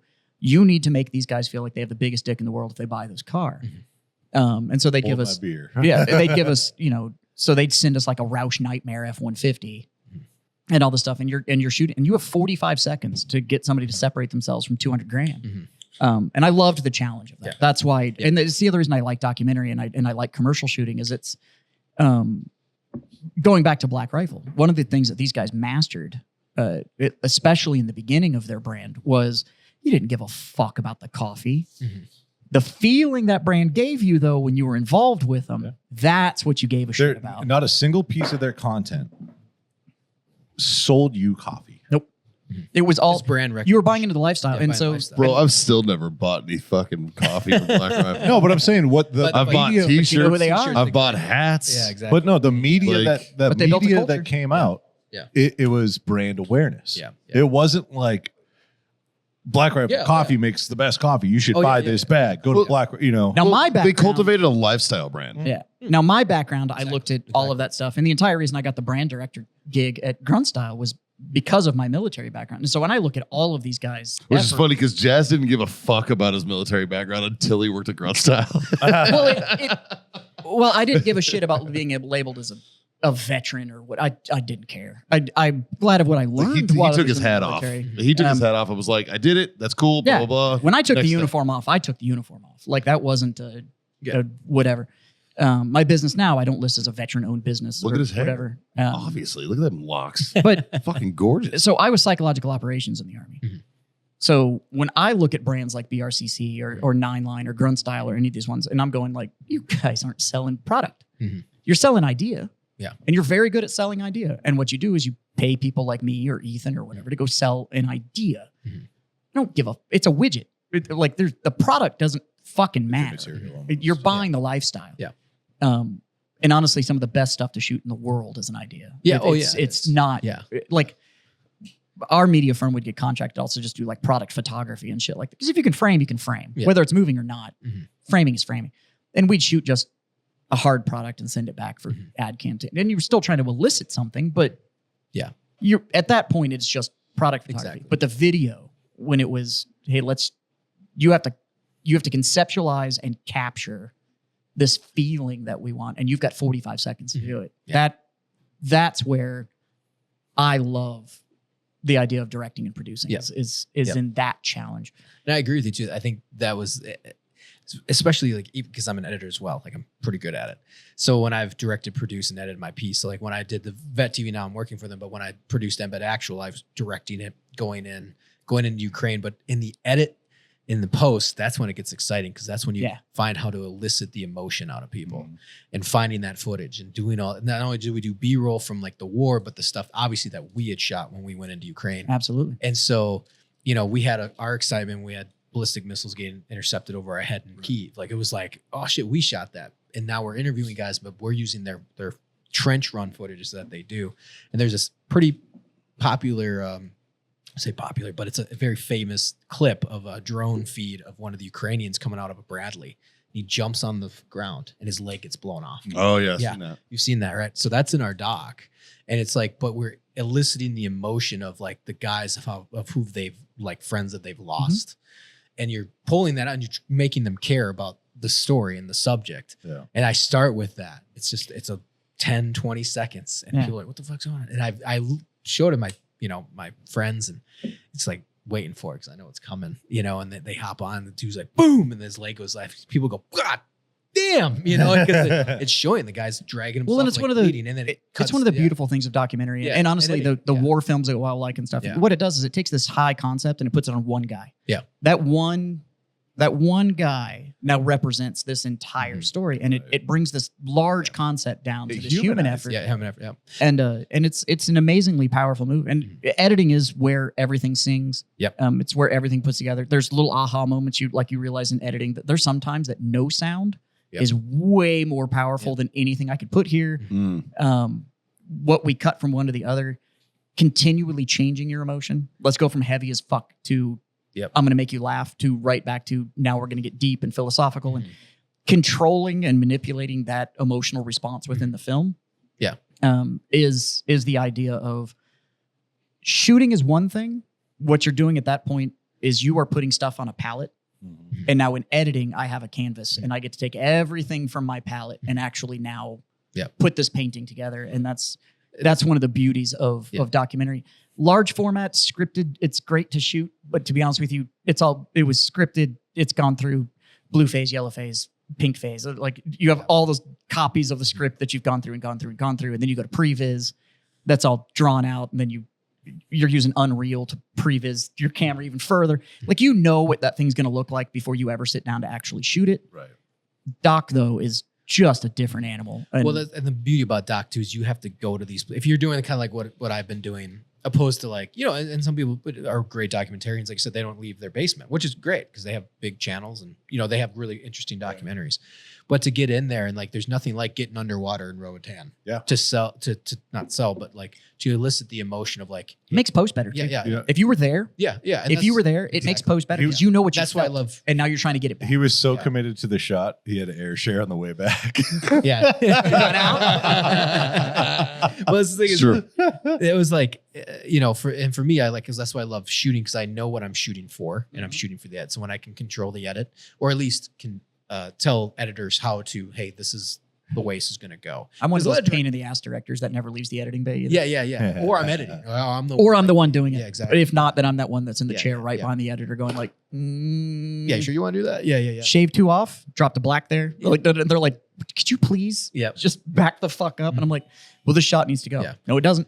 But that's the beauty about those. Like when you're shooting docs, you get way more. So it's like, say if I'm not shooting commercials or shooting long form format, you're always getting behind. It's trigger time. So just like guys are always getting behind the rifle, they need to get better before they go into combat. It's just like just being able to pull the trigger to be able to press the record button. You get better and better and better. So when you become that much faster, which lens do I use? Do I use zooms? Do I use primes? Do I, how do we expose? Are we, all these other things, or which camera is the best camera? Which base ISO is the best? All these things like, so when I went into Ukraine with John, the CEO, and Chris Nagel, who's like our fellow producer / kind of host, I'm the only one that knows how to operate the camera. So it's like, so they saw what went into it. Like, hey, not only does the batteries have to be charged, Yeah. the ND filters need to be correct. The audio needs to be locked in. Like, how is that getting to the camera? Who's downloading the footage? And it's also like the framing. Yeah. Like, when do we use slow motion? Like, and all these things are just like working in my head. And I'm just thinking for the edit, like I have to remember 7, or actually we're there 2 weeks. I have to remember roughly 10 days of filming. And then I have to take that and go back to the edit bay. But for me, it's just like being able to get behind the camera and constantly doing it. And like, I think it comes back to being a veteran and the resilience of it. Dude, we were in a Soviet era 1950s apartment. It had a fucking bee's nest in it. And we were like a few miles off the front line in Izium, which is like the rest and refit town. Dude, it's hot. We're like kind of sweaty. Like, thank God the temperature drops at night a little bit. We actually had a pretty good summer when we were there last summer. But we're like, dude, and like this bed or this couch bed thing looked disgusting. And it's like, dude, it's 1 a.m. We're done filming. It's like, I got to refit these batteries and get this data downloaded. And like, you see that in other filmmakers from film school. Like they don't know like that pain. Like, are you willing to? There's no downtime. Yeah, there's no downtime. Also, are you willing to huck down or willing to carry 10 Pelican cases down 5 flights of stairs and then go and do the light? It's just practice lighting. That's what I did in film school. It was like, I would take the camera packages, all the lighting, do all my, take 2 hours to load, take it to my parents' house, another hour to unload. Now I'm the one set. It takes 3-4 hours to set up a lighting scheme to just test. Right. But I did it. And it was like kind of like this. And you have aha moments. You're just like, oh my God, that's how you make that look. And then when you're over and like say like myself, like when we were in Ukraine and the documentaries, even when I was shooting with you guys, you know, it's like, I got to go back and I got to dump this footage. I got to make sure I got all the things correct. I got to make sure the housing isn't leaking. I have to make sure the housing's correct. We have to have another cam on the boat. So I'm like, you saw me, like I run up after guys are coming up, like, okay, now I gotta get footage of them coming out. You're always thinking ahead. And just, it's that trigger time. And for me, you know, when I shoot commercial, I'm already like, okay, I know how this looks. Even though it's a documentary, you're trying to make it look as good as you can on the day. And you just find those angles and you just work, it just makes your brain work faster because you have to find a solution to the problem. When you're on commercial sets, there's problems for sure, but you're not like guessing the shot. You're like, because you already have a shot list, you're in a controlled environment. Yep. You know, I mean, things go wrong for sure.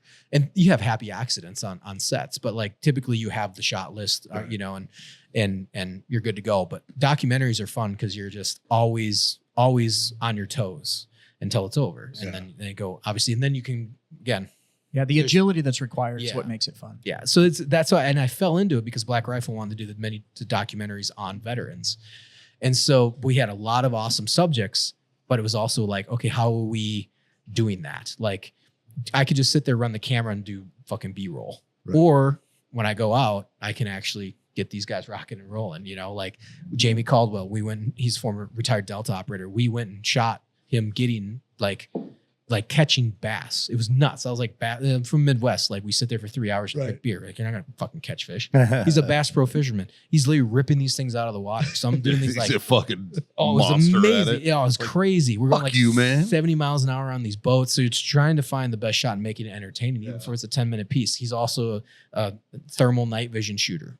So now we didn't do that, but we shot on his range at his house. So we got some awesome gun footage. Like, so it's just, you know, or my favorite was doing dog mushing in Alaska. A lot of people know me for that piece. Nice. Going up to Alaska. We could have just done the interview and then like fucked around in the snow with some dogs and went home. Where's the experience in that though? Exactly. Like even as a viewer, even as a consumer of the media, dude, like I don't want to watch that. Exactly. I want to watch the fucking real deal, man. The gritty, you know, on boots on ground type of shit. You'd be amazed at what sticks and what doesn't though. One of the most cycled over pieces of media that I've ever gotten. And I put it on, there's a bunch of websites out there. If you have a giant B-roll catalog, because you're shooting documentaries, you just make media.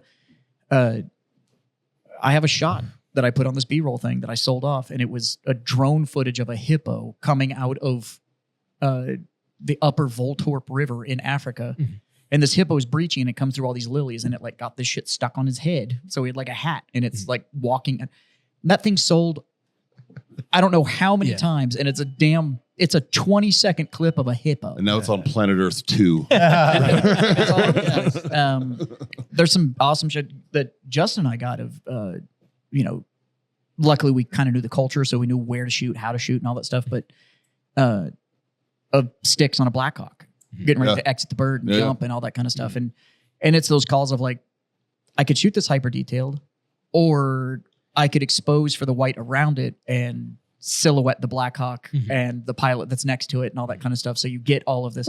But again, it turns into, do I want a cinematic shot or do I just want photo of this Blackhawk? Exactly. Ethan, when you went to Ukraine, was that the first time that you went to a combat space unarmed? No. Okay. We went, I was in Ukraine during the invasion. So about 3 weeks after Russia invaded, we went in to go help coordinate the evacuation of orphans. Oh, okay. So we got a hold of aerial recovery group. We were like, especially after the Afghan evac, we were absolutely like everyone there in those first weeks, you could tell they wanted they wanted redemption for the evac. Yeah. In any Well, it's way because they possible. coincided. They were only fucking Oh, it was, few it was weeks months, before. months. I was yeah, we were August, September. I was evacuating all the way till October, and then they shut the flights out of Mazar Sharif, and Yeah. then February is the invasion. It was like 27th or something. Am I like the Yeah. only one that he just made feel like a piece of shit? that. No. I don't know. Because I'm like, no, I don't really care. well, I bought a team for fucking Intrepid to give back to the vets or whatever. And he's like, well, I went over to coordinate the evacuation of orphans. I'm like, It completely ruined my line of questioning because that's not where I was going with it. I'm like, Get used to this. Jesus. They make me feel like a good person, and somehow it makes me feel bad. All right, like I do fucking Santa Claus for special needs kids every year, and they're always like, "Mikey's saving the world again." What a weirdo! And I'm like, fuck. yeah, but were you evacuating orphans out of the Ukraine? No, but I'll be Santa for him. Okay, there you go. There you go. Fucking shitbag. You know, never mind. I don't want your number anymore. That is So where I was going with that Yeah. it was, how different does it feel being behind a camera instead of being behind a rifle? Ooh, good question. Good question. Yeah. Yeah. So so the first time. And you ruined it with saving orphans. The first time we went, like I said, we were all. It was the crazy. It was. I'm sure everybody like felt it. It was like this crazy feeling because we were like, we need to do something. Like the Afghan evac had happened, we couldn't get over it. We were all looking at like Tajikistan. How do we get in? And we have our interpreters being like, we need to get out of. Like. Were you working with You a know, group? No, not really. Not in for the. You talking about Ukraine or the? Yeah, Afghan? Ukraine. Yeah. So what happened was all those signal chats that we'd used from the Afghan evac all lit up again. So we had already had this web connection of people. I ended up getting hooked up. My buddy got hooked up. So my buddy, good friend of mine, got hooked up with Aerial Recovery Group. And then he was like, hey, they want me to come over. He's like, I'm like his emotional support animal. So he's like, I won't do crazy shit without you. Because we did Iraq together. Right. We were like good friends. And then we were on the CIA contract together. And he did that for another 6 years. And I went over to Whips. Now I understand the Nurgle Bear. Yeah, yeah. So he's like, my wife won't let me go if like you come with me. I was like, yeah. And then long story short, managed to get the clearance from my wife and all this stuff. And my buddy who I'd served with in Ukraine, his family was trapped in like Berdansk. I mean, the whole thing was wild. So we're like, okay, let's go. So we end up going. At the time, they were like, we're going to go to Poland, and then we will help evacuate from Ukraine into Poland. And because that's what we thought. It was like, maybe it's going to be like Afghan, where like they shouldn't even be in the country anymore. We're going to have to pull them over the border, get them to safety. So, we end up getting there, and they're like, hey, we got to go into Ukraine. I was like, oh, okay. My wife was not going to be happy about this. So, but it was a crazy feeling because that flight over I linked up in Chicago with everybody, and then we went from Chicago to Poland. And that is the craziest feeling. It was like everyone on that plane was like all on the same page. And it's the most I've ever felt like the feeling of being united, like after 9/11. Like 9/12 was the same feeling I had on that plane. Like all guys were coming on, Marines, you had like a Marine bat, whatever. There's like, I'm just fucking, and like you look around the plane and everyone was just like, yeah, we're all here to either go fight or go help. Like, and then it was crazy because then the crew was Polish and they were just like, thank you guys. Like they were just like, thank you all for being here. COVID's over. Like it was like, this was February of 22. We've moved on. Yeah, we've moved on. Like the Polish, like they just took their mask off. Like as soon as we took off, they're like, fuck this. There's like Russia just invaded, Ukraine, which is our neighbor. It's the game threat on. assessment changes. Oh, rapidly. I'm not worried about a cold anymore. I could get the flu. Yeah. Or I can get my leg blown off as I exit this Bradley. Yeah, like exactly. those Yeah, are Yeah, exactly. threat assessment changes. So we get in and, they're like, hey, we got to go into Ukraine. I was like, okay. And honestly, it was like, one, it was thrilling. And two, you were with a good group of dudes, but it was like, dude, that switch that you turn on when you go on mission, all came flowing back. Like, and I was a Whips, I got the training for route planning because we're all vehicle mobile. You never turn that off. You never turn it off. Yeah. It's always back. Yeah, exactly. So it flips on. I'm navigating us going into Poland and Ukraine, and you're just ready for everything. I mean, they were hitting, Kyiv was under attack constantly. Lviv, which is where we were or live, which is where we operated out of, it got hit with a few cruise missiles while we were there, on our way there, and then while we were there. And it was incredible because we were just coordinating these buses, these like Ukrainians that were getting these orphans out of South Central Ukraine. We would get them, we would process, we would make sure they had food, water, place to stay. We'd go prep the place. We'd find the orphanages. Intel was going back and forth. I was getting medical supplies to guys that were running to the front line, all this stuff. And we did that for 2 weeks. And so that was just like an incredible, we also like, there's enough shit going on that like, okay, if something happens, like one, we had an E&E route. 2, we were like, all right, let's go fucking, if we got to pick up some guns, we'll pick up some guns. Like that was kind of the reason why those groups, they go with guys like us because we can we're not just turn it back on. We turn it back on. Like we didn't forget how to be violent. Exactly. We don't. I'm just choosing to do a different mission. Right? Exactly. When I was shooting, we shot in Africa. Yeah. And so on the flight in, the Nigerian president had disappeared. Mm-hmm. So it locked Africa down because it's like one of the stable countries. So when a head of state just disappears, everybody freaks out. Well, we were already scheduled to shoot on the Malian border. Oh.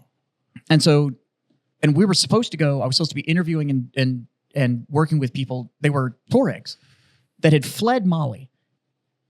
Now, when the Tuaregs, who are literally mercenaries, slave traders, and whatever, go, no fucking, I'm out. And they leave.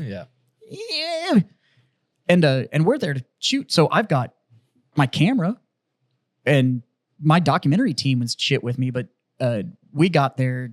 We had been transported by the gendarme from the capital over to the Malian border. And so we had a gendarme escort for our little Land Cruiser, front and back, 12 on each one, the whole 9 yards. But we got there after sundown, and they were literally taking our gear and throwing it through this UN safe house door because they were like, you have to be behind the wall before dark happens. And 3/4 of a mile away, these Americans have been snatched up and pulled into Mali and stuff like that. And me and the other guy that were there, we were shooting. And at the same time, we knew where like every weapon was in the compound, if we had to pick it up and all this kind of, and it's this weird thing of like, I'm going to stay behind my camera as long as I can. Right. But as soon as I need to shoulder something else, we will. And it's I don't know, for me, behind the camera, there's a weird disconnect. Yeah. Like you're capturing and you're there to tell a story. But there's always this piece in the side of your head of like, how long can I stay behind the camera before I cross that line? I cross the line of like, oh shit, the footage doesn't matter if I don't take it home. So like this question's for both of you guys because you've both been in places like this. Do you wish that you had a film crew there filming you guys making that documentary? No, like a BTS crew? Not really. I mean, no, because I mean, like, because the way we shot Embed Actual, I was talking to the camera anyways.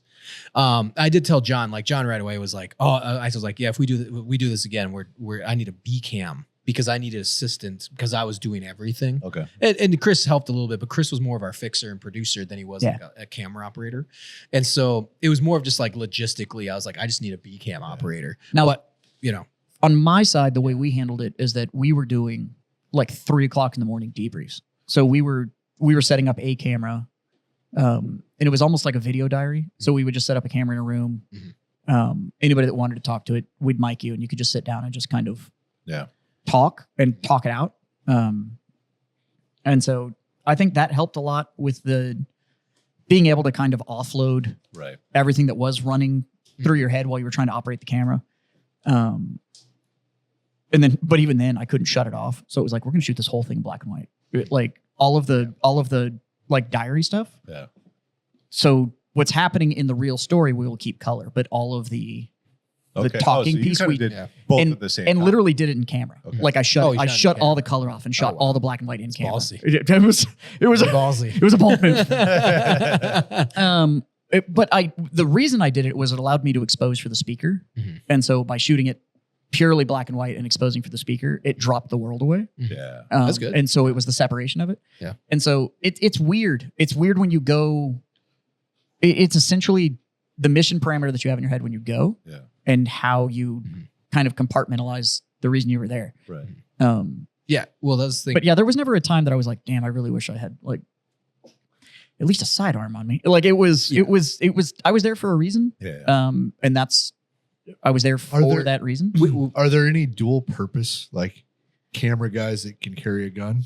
Well, so here's the thing. Is that like here's the thing. I'll talk about this because when we went in, we were always like we were going to the front line towards Izium. So we shot artillery that was shooting at Russians. Right. And we did like, okay, we're pretty close to the front line, or even say like long range UAV reconnaissance that we filmed. So we went towards the front line. We were about maybe not even a mile off, and we were trying to get into FPV, like the drones, because that was really coming up. And we were like, hey, can we do that? And it just got so dangerous. They were just like, they're getting hit with counter battery. And they're like, we just can't take you to their position because it's dangerous. We had to move positions. Even the artillery pieces that we were originally going to film, they're like, they got hit directly. So like, it's one thing if they're hitting around, we can take you there. They're getting hit directly. Like, and we were new to third brigade. So they were like, we don't quite know who you are. So, and also they don't want, dead filmmakers or journalists on their hands. So wouldn't look good. That wouldn't look good at all. Right. But for us though, us going over and us that we've made more inroads with other units after they've seen it, they're like, oh, we'd love you to come and do that. But for me, it's a weird thing. I would call myself a war filmmaker, not a war journalist, because journalists have this like weird code. And I've talked to Marty Scoveland Jr. about this, because he the shot master of the Oxford comma. Yeah, exactly. Shout out Marty, my man. Exactly. Yeah. And so he would talk about when they went to Afghan. He's like, yeah, I'm not going to carry a pistol. I was like, you carry a pistol with you, because he went on patrol. And he's like, no, that's just not our code as journalists. And I'm sitting there when I was going to Ukraine. I'm like, I don't give a fuck. Like I will go grab an AK and I'll be 100%. I'll become a part of this offensive, or I will become a part of this defensive in a heartbeat. Real quick. Yeah. We had local UN guards that were sitting there, and they were so used to it that they would be like laying on a blanket, like watching shit on their phone, and their rifles like sitting on the floor behind them, because they were just so used to what was going on. Now it is the definition of we've all dealt with the UN at some point. Yeah. Complacency. And it was the definition of complacency kills. Yeah. And so we were there. I mean, we knew where every available rifle was and all that kind of stuff. And I was like, I'll defend my position if I have to. Yeah. El Salvador was the same way. We flew into El Salvador the day after it got the title of the murder capital of the world. So that came out and we flew in the next day. Mm-hmm. We got a briefing when we landed of no shoot zones. And it was quite literally like, don't point your camera over there. Because the last documentarian that filmed anything to do over there did not leave the country. That's the wrong definition of a no-shoot zone. It was the... I always think of Wake Island when it comes to these kind of situations where it was like Marines and a bunch of construction workers that literally held off the fucking Navy, the fucking Japanese Navy for a month? Yeah. You know what I mean? Like, it's like, dude, well, when it comes time, pick up a rifle and handle. If there was ever a U.S. invasion... Well, we've talked about it a million times. Like, is there how many fucking civilians are you just gonna get online? We'll fucking I don't know, but I'll figure out a Picatinny mount for my GH. It'll be fine. Well, so he talks about Israel. So we were supposed to go to Israel right after Ukraine. Yeah, and we were like, well, let's just get this here. Let's get back, check the footage out. Let's John, because he's flipping the bill for it, and it wasn't cheap. And so he was like, hey, let's get the footage. Let's just take a breather. Because that was a long trip. It was Since we're already in Europe, we'll just hop down. Well, we were like, well, let's go to Israel the next week. And it was. I mean, to be fair, he would have saved money on travel. Yeah. Well, the funny part was like, it's true. But the funny part was we were supposed to be there when Iran did the big rocket barrage. Right. It would have been. It was funny because I talked to guys that were there that are filmmakers, and they were like, yeah, that would have been pretty cool to capture on actual film. And I was like, yeah, it would have been great. But we talked about some of the units there that we had access to. And they were like, well, it's a little bit different because we can't get into Gaza. But at the time, Southern Lebanon would have been where we would have gone. Yeah. And they were kind of like, and the people we were talking to, like, hey, we'll get you kitted up. We'll get you what you need. And that was kind of that thing is like, we're here to film. But at the same point, I'm like, yeah, did they, I was asking Chris, I was like, yeah, can we get our hands on some Glocks and stuff? He's like, oh yeah, don't worry about it. I was like, and that's the difference. For me, it's like, there's the weird journalistic integrity, but for me as a war filmmaker, it's like I'm going into this place, but if it turns, I'm not going to be like, oh, I'm just press.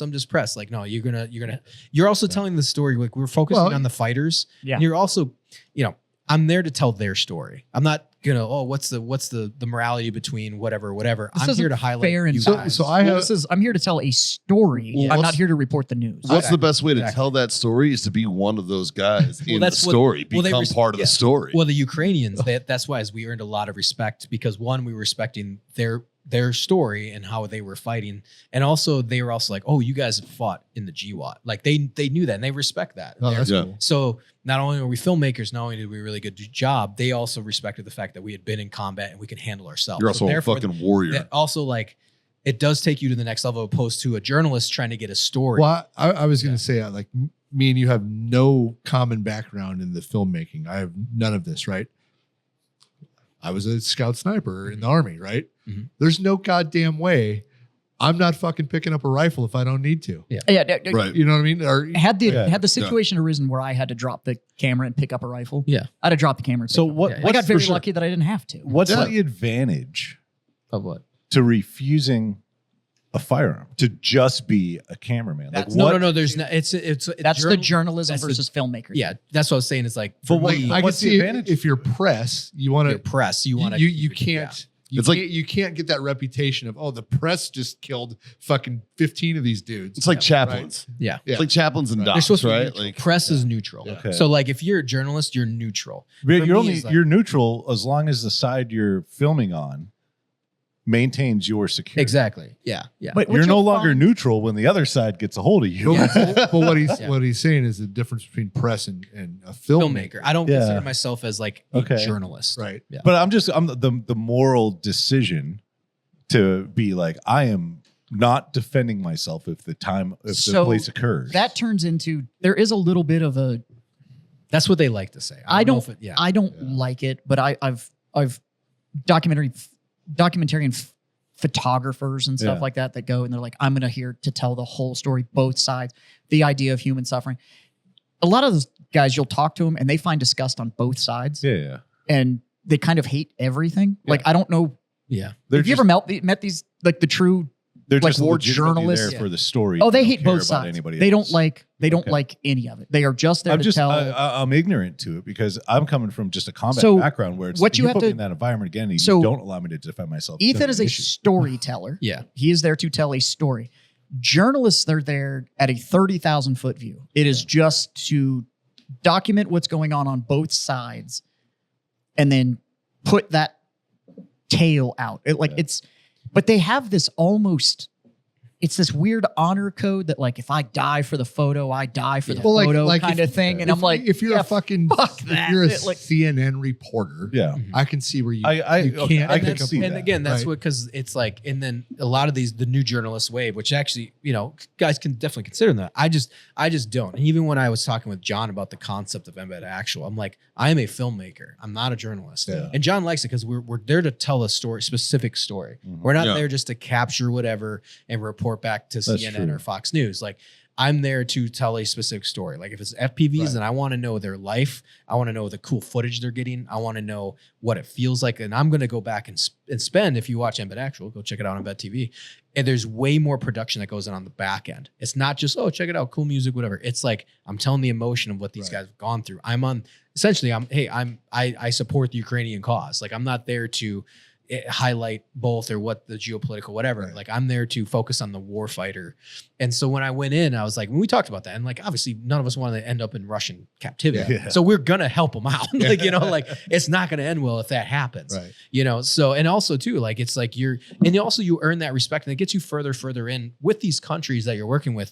And guys, if you're gonna go film them and you like say, hey, I want to come film you and tell your story, they're gonna know that from Ukraine. So even if they agree with them or not, they know that I'm going to tell their story properly. Right. Because one, I'm already a warfighter, and two, I'm embedding and going in with them, Yeah. and you earn that respect. Yeah. So it was a fun. I mean, you're not going to go in and be like, hey, I'm a decent shot and I also know how to film something. no. No. You're going in as like they know kind of your background already, but they're like you're there to like we're there to film. But I'm saying is like what you were saying is like how does that we were good, we knew where we were at, but at the same time we're all casing. Okay, where's the trench? Right. Where's the weapons? Yeah. Where are we? on I the guess map? what I'm asking is there a market for, hey, I can help shoot these motherfuckers and I can maybe film this thing. I mean, I don't know if I can also create I don't know if content, there's a bro. market for it. I think they appreciate it if you are, if you can be an If you can, My if you can- primary mission is if to you can help handle you shoot your- these people. Yeah. if you can handle yourself, yeah. they're far more open to it. Even when I was doing with the Exactly. Toregs, Yeah, we yeah. got there, and before I filmed, I conducted trade with the Toregs. So I had actually had boxes of cigars with me, and I was Yeah. trading them cigars, and I Yeah. got. I handed your cigars off too. Yeah. Yeah. They, yeah. But I got like some jewelry and like some hand hammered bowls and stuff from the Toregs. Did you get a wrap? So they gave me one of the blue wraps, Yeah, which which means is I a had big deal. conducted trade with the Toregs and It's they a big deal, recognized me as somebody able to Yeah. conduct that trade. It's Um, like a in the tribal, it's kind of thing, where it's- you've become part of. yeah, It's you earn your It's a head status. wrap Mhm. when you have conducted You're a trade. trusted merchant. And yeah, kind of. And so I welcome got to my the head bazaar, wrapped in that. bitch. El Have a Sal was check the mark. same way when I shot there. Zambia was the same way when I shot there. Like, so if they kind of know that, like, look, I'm here to tell your story. I'm not here just to Create chaos. yeah. Yeah. So you kind of have to view it as like, if an insurance comes in to take pictures of damage, if an insurance adjuster comes in to take pictures of damage, they are just documenting Right. strictly what's going on. They are telling no story. It is just okay. Let me put this in a way that would relate directly to you. So we brought up how Warfighter got started, right? Okay. So let's say he and I, we hit it off and we decide that we're going to do a 15-minute documentary on the birth of Warfighter, where it started to now. Mhm. We are going to tell the Warfighter story.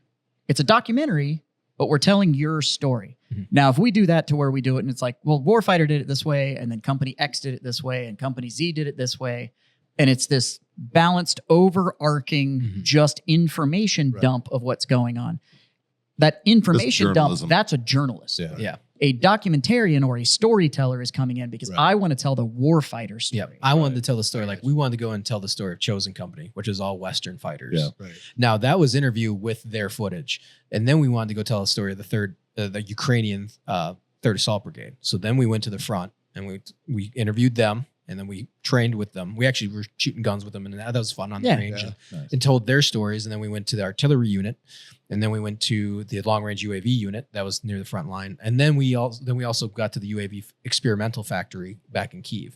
So the trust of that, and we'd watch, and we said it, we're like, hey, you're going to see the copy of this before you go. Like, we'll let you take things out, Right. you know, because we're here to tell your story to make sure we Yeah. build trust with you. And by the way, that's built more inroads I can guarantee any journalist to go. Also, most journalists won't go out that far. Right. They won't. Yeah. They'll go to Sure. Kyiv. Yeah. They'll go sign off. They'll have some good times. They'll get an interview and they take off.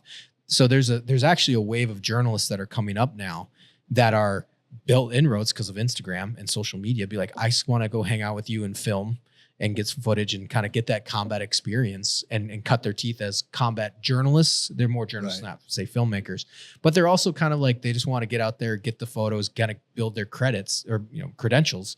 Like, in Ukraine's the best way to do it. Yeah. And because there's a lot of units that they won't let you in unless they know they're going to let you, that they want a positive spin, I guess you Yeah. would say. Right. For Because sure. they're It's all propaganda. it's probably machine. yeah. Sure. And you know, you look at their Instagram accounts; they're trying to raise money. Right. Yeah. Like, you know, like we had it's called Only Wars, was like their unit's fundraiser. Otherwise, you wouldn't be able to buy rounds. Yeah, Like, Dude, yeah. One of my favorite moments that happened to me when I was in Fallujah in 04 during Phantom Fury, there was this You like anti-war correspondent chick Oh, who was okay, like yeah. running around out there, right? She was embedded with LAVs. Really? I got called. I was an Amtrak guy at that time, right? So I got called to do a recovery on an LAV that gotten fucked up, and unfortunately, they had lost the driver. Mhm. And I went out there to recover the vehicle. And when I got there, this bitch was sitting there holding her fucking teeth, and all of her teeth got knocked out. She's just like, just bleeding out her mouth, and I was just like, "Fuck you, bitch." And I was like, That's why, like, when it comes to terms of filmmakers versus journalists, I'll have your guys' back. Yeah. Journos, fuck Well, out of well, here. and like, And you I'm got like, combat fuck situations, out of here. Ethan's a warfighter. Yeah. Right? Well, the Yeah. other thing is, like, me and Chris, Chris, There's a was level of striker in trust 04. there.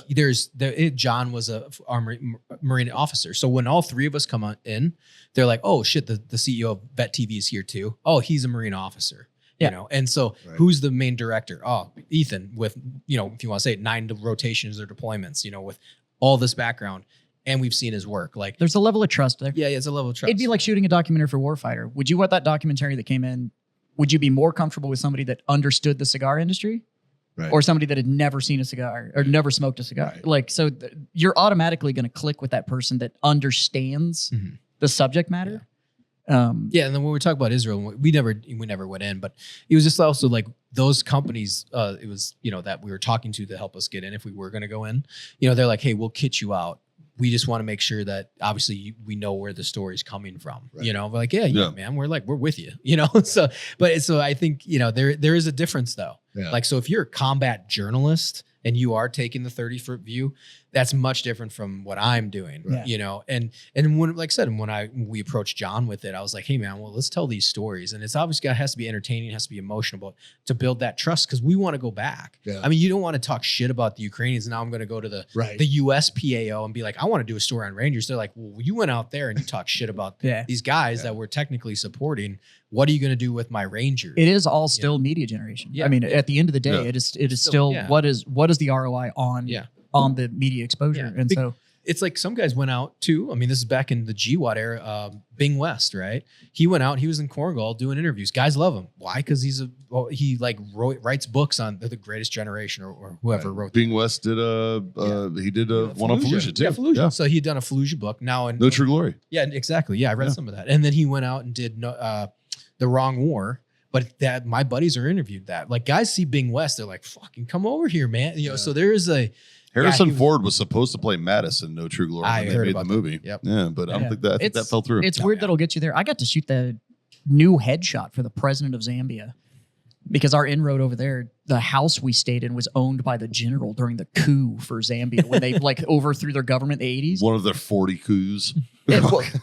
So for the last 30 years, they've been Zambia instead of Upper Voltorp or whatever the fuck they were called. Yeah. But that's the thing is, but it was because of they looked at us and went, well, the three guys that are here, all prior military, they're staying in a house that's owned by one of the generals that overthrew the prior government. It's the whole reason we have a president now. Like, and I had made a passing comment at a colonel because I saw these billboards of this horrible fucking headshot that had a photograph, not too many snipers at the table here. Yeah. It was a photo. Yeah. And I was like, this is fucking horrible. Who took this picture? Yeah. And it turns out that dude was actually like the aide to like the presidential office or some shit. Got somebody killed, some innocent dude. Yeah, right. Kill that man. They made me take their picture. Some staffer. You mean I've looked like an asshole this whole time? then off with his head. Yeah. I ended up taking the new photograph in the lobby of the Intercontinental Hotel in Zambia and stuff like. But it's weird. Like if you can let them know, hey, I'm not here for any reason other than this is a story that needs to get told, and I'd like to be part of that storytelling. And then again, the clarity on I'll let you see all the footage. Yeah, exactly. Cut out anything that you don't want to. Yeah. This is the reason I'm here, and this is the story I want to tell. This is the goal of the footage that I'm trying to get. Short answer, it is weird not caring. Yeah. That was the original. No, I'm good. Like I had a weird feeling of behind the camera. It was, but you're doing another job. You're doing this job, so we're focused. Yeah. It was, no, because this is the was- question I always wanted to ask you. It was I knew always you were going weird there. though. And I guarantee this was personal. Somehow behind the camera, I disconnected and it almost felt like I wasn't there at the moment. Through the viewfinder, I wasn't bodily in the situation. Like that was just Who me. wrote that? I'm not saying that was. I can't remember the name. The book is called On Killing. Yeah. What you described, David Grossman. What you described is exactly what he said in that book. Because your focus is through that lens. Yeah. Right. So the rest of the world disappears because that's what it is. And And that may have just been me. I don't know if you had the same feeling, but as long as I was behind, We assess the situation. You know, I was very aware of what was around me. But when it was rolling and I was focused on the images I was capturing, it was a weird disconnect. And it would almost, everything would get a little quieter, like while I was behind the lens, and then the world would get real loud when all of a sudden when I was like, all right, cut, moving on, and then all of a sudden everything was in motion again. Yeah. It's now that may have just been me. I'm not speaking for Ethan and his experience of when he was directing a shot, but for me it was odd. Now there were times when you get in a truck and you see 24 dudes with sidearms and Galils and AKs and shit get into a truck and you're kind of like, fuck, I have a drone. Like I don't like this is. I think too the situation. I mean, like Ukraine and it was much different from like when I went during the invasion. So I've been twice, and that was during when I went and helped. Much different scenario. Okay. Because the whole country, they were like Russia was still sending airborne troops in. Like things were shifting hourly. Okay. Once they were doing actual airborne drops. well, helicopters. So they were coming in and like dropping in certain areas, but they would be they'd be like in this like surrounded by Ukrainians, but then they would just keep dropping in certain. So everything was just constantly changing. Interesting. Yeah, it was wild. That's And kind of the mission of a paratrooper, though, man, is just to be surrounded. yeah, I don't know if they like got dropped in, but I mean like helicopters. So they were like, there's like artillery units that were surrounded, but it's like, well, don't go that way It's almost an air cabin. Yeah, It's kind of your guys' Yeah. gig too at 101st. It's like you're just naturally surrounded. Yeah, That's and like that was kind of your shit. By the time we got there in 2024, which was last year, things were established. The lines were much more established. Kyiv was beautiful. Like, they're still getting hit with rockets and shit, drones, but it wasn't like what it was in 2022. So I kept seeing videos of motherfuckers still partying, yeah, dude, still having a good What else time. are you gonna do? Kyiv is like, Kyiv was great. Like Kyiv was gorgeous. It was beautiful. Plus, but- Eastern Europeans love to party. yeah, Truth. And it was like- fuck yeah, dude. and it was wild. It was Let's go to Bratislava for It was- 30 cents. It was insane. Yeah, and the cost of living is like it's a quarter here. So like Now, amazing. But we do run a podcast and you are a great guest. You have a little bit of chest salad. Are we allowed to? Are you willing to talk about it? Yeah. We 'Cause, got about 30 more minutes. So Yeah, now we got about- What's tell we me gotta about get out of here So- first before we well, get down well, the rabbit so hole. the Tell me about your cool So we- fucking Silver Star shit. So, I mean, we've got him. But like, I have to ask. I know. I mean, on this side of the table, we got what? 1, 2, 3, 4 V's and a Silver Star. Just Fuck that. this side of the My table. V's an RCOM guy. No, it's great. man. Mine's a Navy com and a Bronze Star, only because it got upgraded, dude. Like, That's good shit, man. Now, from an AAM guy, And nobody gets that unless you're in the military. as an AAM guy, Yeah. you do have some shiny Yes, chest salad. Yes, I do. I have a silver star, Purple. Purple Heart silver star. And we've got you, and we Yeah. run a podcast too. So Yeah. I know, this is going to go out on your channels, and I'm sure your users have all. But our people, Have you told your story on your channel? Not on my channel. he's not as shitty at dodgeball as me, but he's trying. He's working on it. I would love to hear about it. I mean, Yeah. you flew all the way to Texas Mhm. to host your show remote because we can smoke here. Yeah. That is my favorite. This is your smoking ever. area. And it wasn't because it's like, oh, it's it might be cost prohibitive to bring everybody up. I knew I Like, liked no, it when he I'm said, going there. 'cause I want to wanna smoke cigars. I think on the it's dope you show." brought your dad. Yeah. like, He was that's like, cool as Can shit. I come too? I was like, absolutely. Fuck yeah, you can bring him up. Come on, We man. had lunch before the show, and he was literally explaining, like, I wanted to be able to smoke cigars on the show while I talk to you guys. It's easier just to do it in your studio than it is to mine. So we flew down here from Minnesota. Yeah. When John told me But you were as flying a- out for one day, I was like, what a thug. But since we also have a podcast, from an AAM guy, Mhm. I love hearing. I had one guy in the military when I was in. They got put in for a Silver Star. It got downgraded to a Bronze Star because it was during the whole Spearhead. He was 25th ID, walked in, so they just viewed it as like it was. Yeah. He was supposed to do it. Yeah. Plus, he was an E5, so he wasn't going to get it. it. So you have a Silver Star. Mhm. So let's talk about the shittiest day in your career. Okay. Because every time I hear things like I have a Silver Star, the MOH guys that I've met and stuff like that, it's just like, you don't get those unless the day absolutely fucking sucked. Yeah. Oh, So- every Medal of Honor day, I text Clint Romashot. I'm always like, happy worst day of Yeah, your worst life, day of your life. biatch. Silver Stars aren't too far behind. Yeah, So yeah. I would love to know, and obviously only, Yeah. I'm not trying to make Yeah, you, you tell whatever you want to. I'm not trying to make you go to the super dark place, No, but no, I just, yeah, you know, yeah. Oh, yeah. hit me with the citation piece. I Like, get it. Yeah. how did we absolutely. get there? Yeah, and for the long form, because I have done long form detail, and like what you had asked before, that I've talked to the black. That was actually the first time I talked publicly. Because I just never did, and there's only twice, which was Black Rifle, and that was like the second part of the episode. We did a 2-parter, and then the American Veterans Center. They had heard and they're like, hey, can we fly you out for the gala? We'll capture, because they capture all sorts of stories, but they were starting to do more GWAT. And I was like, yeah, sounds good. So I did a long form there, about 45 minutes. And So you can go find both of those if you want to hear the yeah, long on YouTube. format thing. Yeah. I'm not trying to take you to like the super dark No, place and let's absolutely. relive everything, but Totally get it. you Yeah. fucking earned it. So Yeah, no, let's shout you out about it. Thank you. It was my third deployment in Afghanistan. I was attached to 10th Special Forces Group, and it was attached. Not Special Forces, nor MARSOC. People always You guys think weren't at MARSOC, lunch, but you know. there's So very specific. you were in the Marines yet. Yeah, Marines. Yeah. So this is my third deployment, volunteered. And what rank were you at this point? Corporal.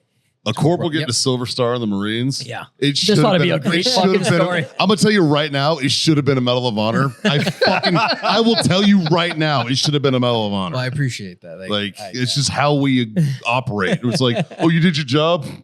Attaboy, pal. Attaboy, yeah. Here's the Well, calling. Fucking nobody cares. Yeah. that's the mentality, right? Well, it's Like, infantry, yeah, and that's what I'm saying. It's like infantry, and we were talking about this a little bit, with Anti-Hero, but when I was talking with Brent, this was a conversation that's happening. Is like, hey, guys need to get their stories out there, and just silent professionals, and I took that to heart. So like when I was when it all had happened, it was kind of like, all right, it happened, Right. and then I found out I was nominated later.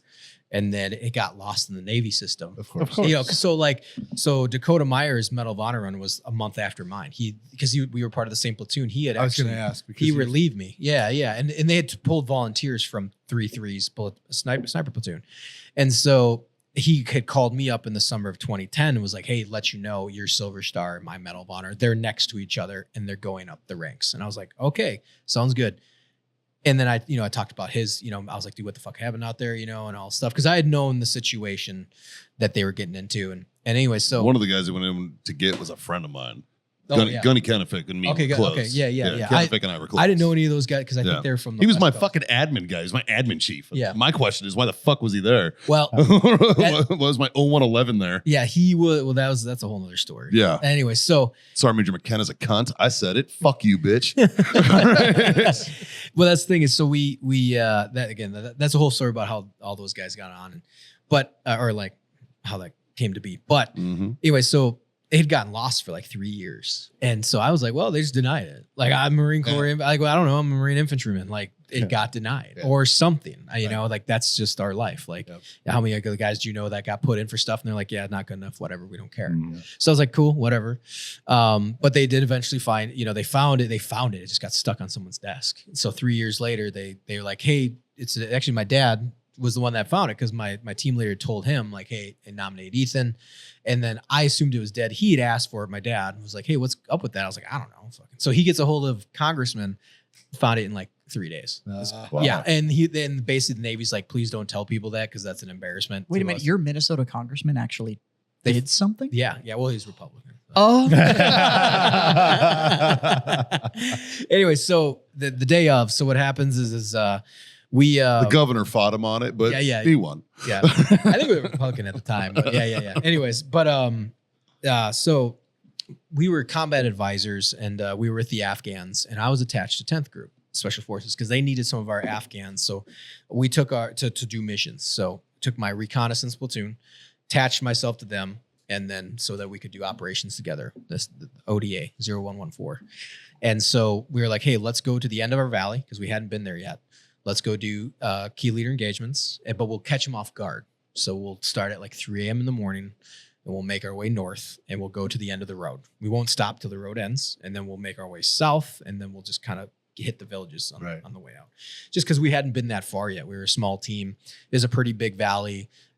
We'd already met some pretty big resistance trying to move north. So when we made moves, we had to make big moves. So we were like doing basically 3 elements to our call. So we had front element with like 2 gun trucks, middle element, and then a southern. Right. So then we could bound and then we could always. So for the listener, a key leader engagement is not what you think. Yeah. It just means to go shake their hand and talk. Yeah, to yeah, we go- tribal leaders. Tribal or whatever. leaders. Yeah. Whoever's That's in that village, head of the good village, call. the old man, we just go shake hands and Right. hey, what's going on? You did you have a KPOC element?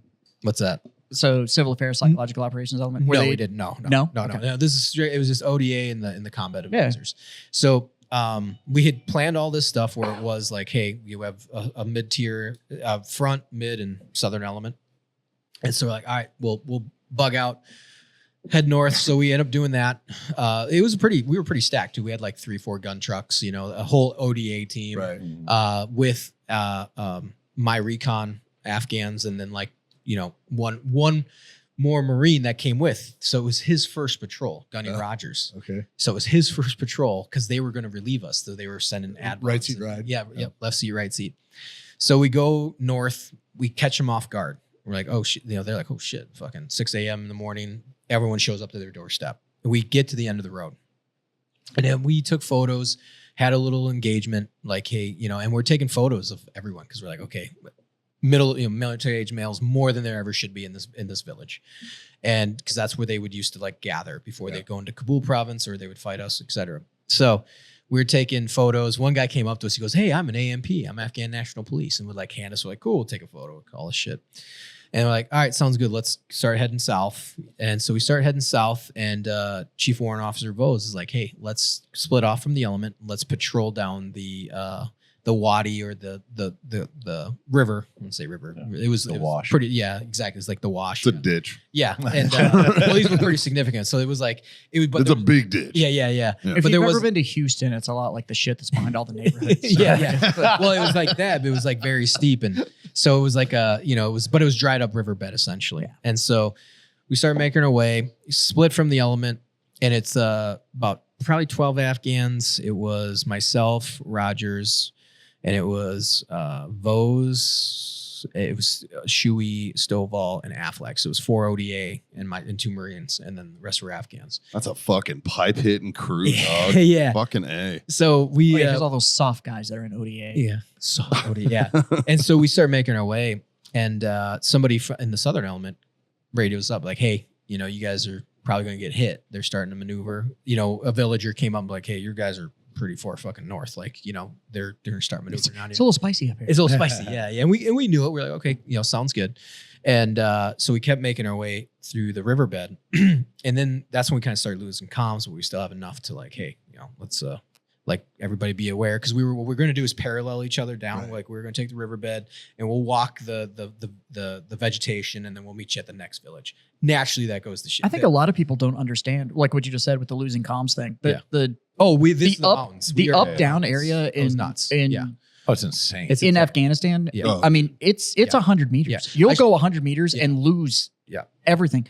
Most of our radio comms it's a lot of line of sight shit. Line of sight when doesn't you lose work that well LOS, there. it fucking is awful. Yeah. And I showed my wife, I printed the last photo I took is on that patrol. I took a photo of Shuey and I showed her. I was like, this is what it looked like. She was, holy shit. The terraces that they use for farming, she saw it visually. I was like, this is the last photo I took before we got into that firefight, like 20 minutes later. And it's beautiful mountains and the terraces and they're like 10, 15 foot drops. Yeah. Wow. And so she was It's like, wild. oh, I kind of get what you're talking about, because no one knows visually what it And that's why, so to the listeners out there, when you hear these stories about like cross valley fighting and all that kind of stuff, that's what he's talking about. Yeah. These terraces that existed, they were hard points, and you could literally fight from these. I mean, there's a And it reason would be- every invading force since Alexander the Great has had a failed in problem with Afghanistan. Afghanistan. Yeah. and like, it's especially the north. Yeah. it's terrible. Yeah. Visibility's awful. Communication is awful. It's- Even with all the tech that we have, it's quite it's arguably really the bad. hardest place to fight in the world. Yeah. Oh yeah. And Yeah. like in mountain warfare. So Yeah. So we're moving down and we lose comms and we lose line of sight naturally, because they're on vehicles heading south. We're walking through riverbeds, so, And so, but we did get the last word, like, hey, be aware, you guys are probably going to get hit. I'm like, okay, sounds good. So I tell my Afghans that. And I remember looking at one of the younger kids, and he just like, his eyes are like, fuck. Like, you're in a valley surrounded by mountains in Taliban territory. He knows this. And he's just like, oh my God. So I told him, I was like, the flip down switch for those that can visually see was like, hey, flip your AK to semi-auto or auto, full auto, whatever you want to do. But to get ready for a fight. And so we do that, prepare our guys, and then we start maneuvering down the riverbed. And my buddy Shuey, he's leading the patrol. He goes, hey man, come over here. I was like, hey, he's like, looks at me, and I take a knee. We're all kind of aware of what the situation, the canopy. I have photos of like other areas that I could kind of give like a good representation. We're in this riverbed, but then the canopy, it's like 20, 30 foot high, sides, or, I don't say mountain size, but we're down in this riverbed, and then the canopy just absolutely envelops. And so we're next to this tree in the riverbed, and it's all dried up. So I kind of walk over to him and kind of get about 10 feet away from him. He's like, hey man, do you hear that? You hear that? And I'm like, I pause for a minute. And that's when I heard the Alak Akbar, just, Alak Akbar. And then fucking all hell breaks loose. So they had set up an ambush on us, and they were shooting down into us, but the canopy was thick enough. They knew where we were, but not pinpoint. Oh, okay. So immediately we get hit with machine guns, ambush. The tree next to me, splinters, and that's why you wear eye pro. But that was the first time I got wounded. I took shrapnel all up near my eye, but not in my eyeball. I had cuts all around my face, Right. all this other shit. I had my iPro like on my helmet. Yeah. And so that's the first time I got wounded in that firefight. We immediately exchanged fire, going back and forth, push them back, all this other stuff. Stovall gets hit in the leg through and through, good to go. So, but I go run over and patch him up. We're still taking fire. I go and patch him up. It's one of those funny, kind of the little details. It's funny is like I get all excited, and I'm like, because I have a med bag. We got trained up really well on medical on TCCC. So I bust out my K-bar, and I'm about to like rip his pant leg open. And he just goes, stop, because the K-bar is like new and those things are fucking sharp. Yeah. Like, So I'll do more damage. I gave these guys all one for Christmas. Oh my I was God. like, It if cuts you're bait. gonna get a It's- K-bar, yeah, you need yeah. to get one from a Marine. That's Yeah, what yeah. I told them. It Yeah. cut you Fuck, I didn't get one. yeah. Yeah, you did. No, I did not. Oh, I have it at home then. You have a K-bar. You have one. It's been at home for like 3 years. It's been there a while. Anyway, he's on the clock. Yeah. I would say probably another 30 minutes. And but yeah, so I bust out my shears, get him patched up, and then we push him back enough where we volley fire, and we're like, hey, we gotta break out, we gotta get out of this riverbed because we're obviously in a terrible position. So we bound up the riverbed side of the rock wall, and it is crazy because you just have canopy. And it's just, so we're moving. It's really funny because Vose is leading it out, and then we're bounding up, and he bounds up, and I'm like, okay, his bound will like break the canopy, and then we'll be, start maneuvering. So he bounds up to like where the canopy breaks, and he's like, set. And he looks at me and he smirks. I was like, you fucking asshole. Like, it was a funny You're exchange. next. Yeah. He was like, I'll let the Marine break the canopy and put his ass out in the breeze. So he looks back, he's like, set. And I was like, and I smiled. I was like, you fucker. Marines fight first, baby. Yeah, Fucking exactly. get in Yeah, there. exactly. Yeah. Lead the Go earn your title, bitch. yeah, exactly. Yeah. So then I break through the canopy, and then we're asses hanging in the breeze. So we end up fighting our way and jumping over, like, and securing a spot like on this terrace, get everybody up, and then we kind of take a break. And there's all these like small details, trying to figure out chronologically in order because a lot was happening. We get everybody up online, and that's when we start exchanging more fire. They start circling us. We're starting to see targets, all sorts of shit. And Afghans are fighting. We're duking it out, but we're okay. We're like, all right, we're in a firefight, but we're all right. And like I said, there's like little funny incidents that gonna happen in all that. There's one where I was glassing this little tiny finger, and you could tell that they didn't know where we were. And this is all like within like 50, 100 meters. It was like this little terrace not far from us. And I'm scoping, and I have an M14, and it comes around the corner, and I'm like, it blew my mind. I'm like, holy shit, I've never seen a guy this close. Yeah. He's got an AK on him, and he's just kind of like walking in and around. And he turns the corner, and I see him, and then he sees me see him, and the look on his face, he goes, oh, fuck. Like, he's just, turns, and I get excited. I pull the shot. Yeah. Fucking hits right next to his foot. Next to I'm like, no, it's just one of those things where like, I can't believe I'm seeing. I pull the shot, go right back on, like within not even half second, I get right back on his back. He's running, and dude, his back explodes, but it wasn't me. It was the whole line of like 18 dudes just light him up. They like tear him apart, and we're all like, like, ah. And then it was funny. I look over at my Afghans, and they were like, "Did you boys do that?" And then Shui's like, everyone's just like, ah. It was like this like game scoring moment, or something. It was nuts. Yeah, it was a very real bonding moment for all of us. Anyway, so that was kind of one of those things that I remember in my mind distinctly happening, and so. We're still exchanging fire, but I'm like, hey, I'm going to go head over to the west side. And I'm going to secure the west side because the road's on the west side, but we have to bound and get to it. So I go to the west side. We're still taking fire. So we're taking fire from like the east and the north. And we're like, okay, cool. And probably the south at this point. And I go to the west side, and I'm holding security, but I'm always looking to the east because that's where we're taking fire from. And that's when I got hit with a machine gun. Like I thought it was lights out. Like I just remember the wall exploding, and in my mind I thought it was an RPG. Like I thought I got hit with an RPG and I'm dead.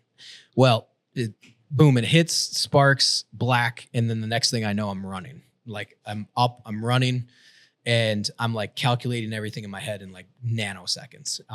Like my arm's on fire, my neck is on fire. but I don't feel pulse. Like everything was happening all along. Everything's in slow motion. Straight primal. It is straight. It's like adrenaline going. Yep. And I'm like, okay, I'm not dead yet. And I remember telling myself, it was like, you're not fucking dead yet. So keep fucking fighting. Like that's exactly went through my head. Yeah. And I'm running across this, next to this rock wall, and the rounds are just kicking up everywhere. And I'm calculating the running path and then the height of the wall. Because if I stop and I try to go and I miss, they're going to fucking light me up. So I got to the point where I'm running. And I see my Afghan. And he was one of the dudes I trained, one of the Dragonov shooters. And he's just looking at me. He's like, come on. Come here. He's like, come to me, you know? And I'm looking like, you got it, baby. Yeah, he's like, yeah, I'm running. And he's just, his eyes are like, what the fuck? And like, and Probably look like a fucking movie, man. it was wild because like, See, this is why they thought Americans were bulletproof. Yeah, it's like, and like rounds are just kicking up, and so I run and I jump over the rock wall, and I'm fine with my M14. Now we're surrounded. Now we are getting hit from, and at the same point, this is when the other guys were getting hit even harder too. So now we're surrounded, northeast, south, and west. We're getting hit from all sides. We're completely surrounded. And then I check, like, hey, am I bleeding out? Like, checking my stuff. Like, I'm not. And even when I go to the rock wall, I'm giving return fire, and I have an M14, which I'm like, oh fuck, like I wish I had my M4 203 now, because now I'm burning through ammo. And so I get, kind of get coordinated. I see Gunny Rogers, and I was like, fuck, I think he's dead. He's face down in this terrace that we're on. And I'm like, fuck, he's dead. I have to go get him. Like, I can't leave him behind. Like, he's dead. I have to drag his body out of there and make sure they don't take his body.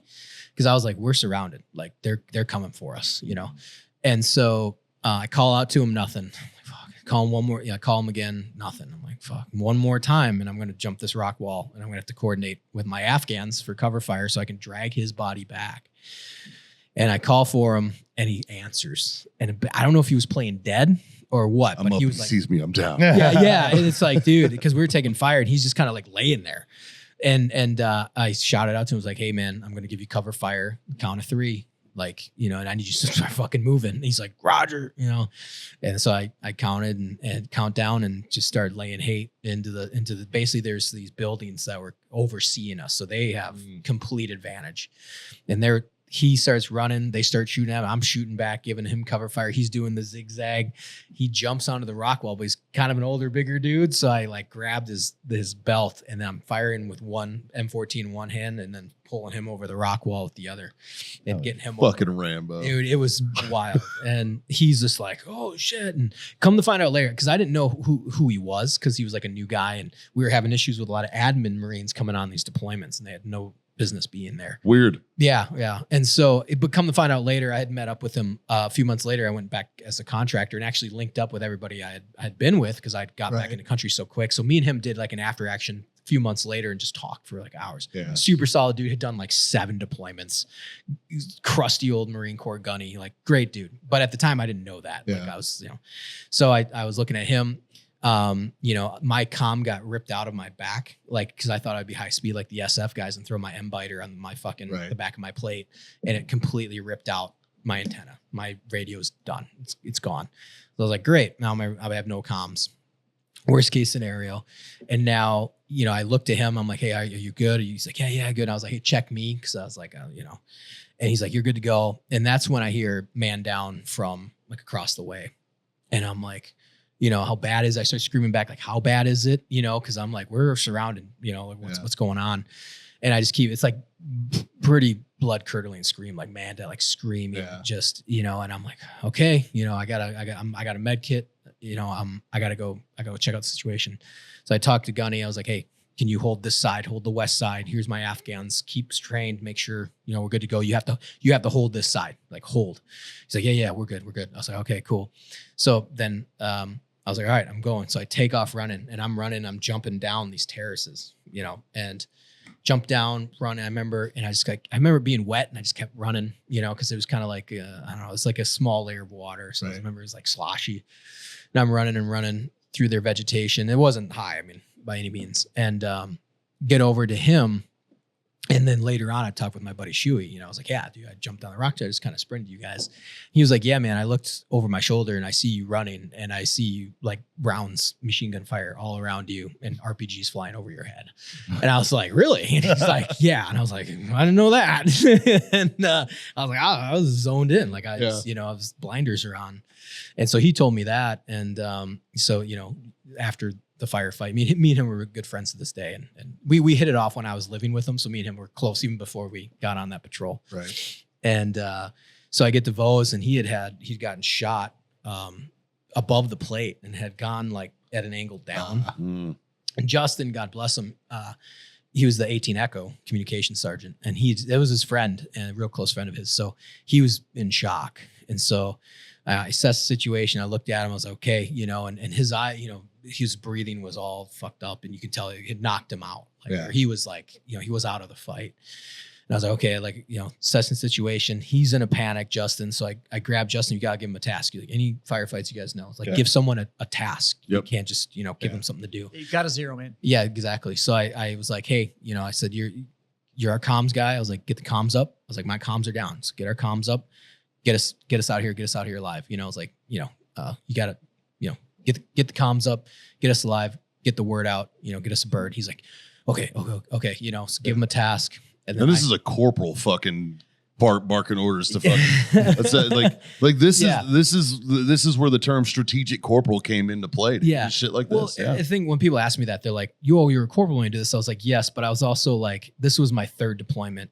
I'm at my 23rd month of combat. Right. I've been a quasi sniper team leader. Like they were grooming me to do that, grooming me to be a sniper chief scout as well. And that's one of the things in the Marine Corps we do, man, is we instill that leadership very, very early. Yeah. And this whole deployment, I had been spearheading NATO ISAF operations. Like I had already built con ops. Like I knew all this stuff. We'd have been trained really well. We just been enough time on ground, my experience. So like for me, it was just like, get in there, do the job, get it done. And so, I always say, I think it's for me, it was like my apex of like knowledge and experience all hit on that day. And because everything felt natural. Like I felt every move I made, it felt correct. Every shot I took, I felt like I hit. Every move I made, it was the right move. That's it. Just, even in slow-mo or just like I knew exactly what to do. So you get your guy on comms. Yep. You get him on comms. And then Vos is bleeding. Like he's got a sucking chest wound. So I start working on him, but he's like exposed on this like lip of a ridge. So I jump over the rock wall to where they are. So let's kind of back up a little bit. So I jump over. I'm like, holy shit, these guys we're fucking exposed. So I'm talk to Affleck, give him a task. And then I look down at Vos and I'm like, okay, got to get working on him.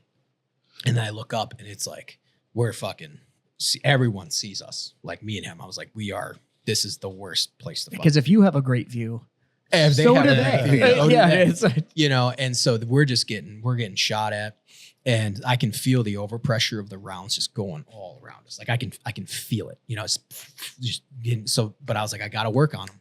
So I'm taking off his gear, putting on sucking chest wound. And at the same time, I'm taking my F-14 and I'm firing back and forth.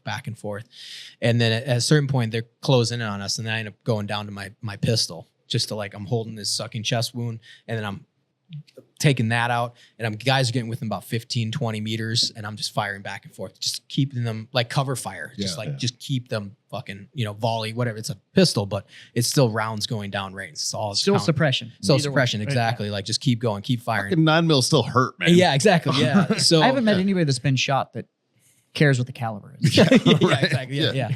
So it's just back and forth, and I'm using, you know, like my M14's next to me, but I'm also like, because I'm working on him, that just came down like pistols just working. I'm looking at his M4. I'm like, am I going to have to use that? Because I'm starting to run out of ammo. And then, so working on him, going back and forth. So I'm holding the sucking chest wound, got my pistol out, using that, going back and forth. I get him better. Like he actually, like I patch him up and I can see the eyes start coming back. He's like, you know, he's starting to come back. I'm like, oh fuck, he's going to make it. Like we can make it. And like we can make this happen. And then everything just starts lighting up again. And then Stovall comes up and he starts working on him. So like the 18 Delta, he had a saw. So I'm like, cool. We starts working on him, and I take his saw and I start laying hate everywhere we need to lay hate. And then it's like, hey, we need, which is a smart idea. He's like, we need to get him over this rock wall so we can get some cover. So like, yep. So I put him on the rock wall, And then we start working on him again. And even in that moments before Stovall came up, like I knew they were trying to grab his body. That's why they're getting so close to us. Right. So that was my determination at that point, was just like, all right, if I'm going to die, I'm going to fucking die right here with him, but you're not going to take his body. Like that's the whole time was like, you can't let him take his body. That's what they're trying to do. Yep. They're trying to get his body. So that whole time just duking it out to make sure they don't get him. And if they get me in the process, then they get me in the process, but he's not dying alone. So Stovall gets back up, gets to us. We're like, okay, cool. Get a little more reinforcement, get him over the rock wall. Then we start working on him. Then it's all hell's breaking loose. And I'm exchanging fire with the saw. My buddies, Shuey again later tells me, he's like, hey man, we were like 10 meters from you. We're throwing grenades. So grenades are getting thrown. They're trying to close in on the position.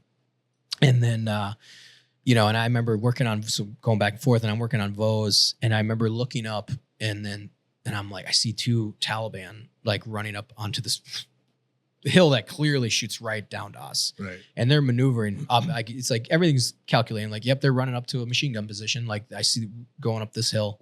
Because a lot of it's recognition of like, that's what I do. Exactly. Yeah, Like- yeah. I know what they're doing. Yeah. And so I look up, I see that for a split second. And I just remember thinking to myself, like, oh, this is going to be a long fucking day. And at that moment, it's like out of a movie, like 2, I think 55 millimeter rockets, whatever on the Kiowas, just fucking screaming, dude. And they light these dudes up, just fucking explode them. And then a 50 cal gun run. And I was like, holy shit. And I look up and then this Kiowas are swinging in. They're just It's the best feeling in the it was. world. It was isn't amazing. I was like, oh my It God. turns out superior firepower is still superior. It's superior. And I was just like, it just lit it, started lighting everybody up. But we're still under fire. We're still surrounded. They're going Winchester.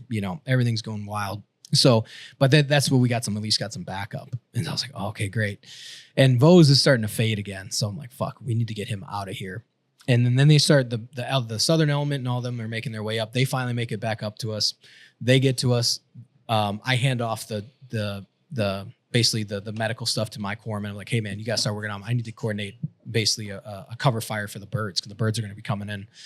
So I get everybody rounded up, all the extra guns in the fight. And I was like, hey, we need to give cover fire. Otherwise this bird is going to get fucking shot down. And if that gets shot down, we're all fucked. And they're like, okay, Roger, got it. So I placed everybody, showed them where we're taking fire from. Bird comes in and I said, on my count, cover fire.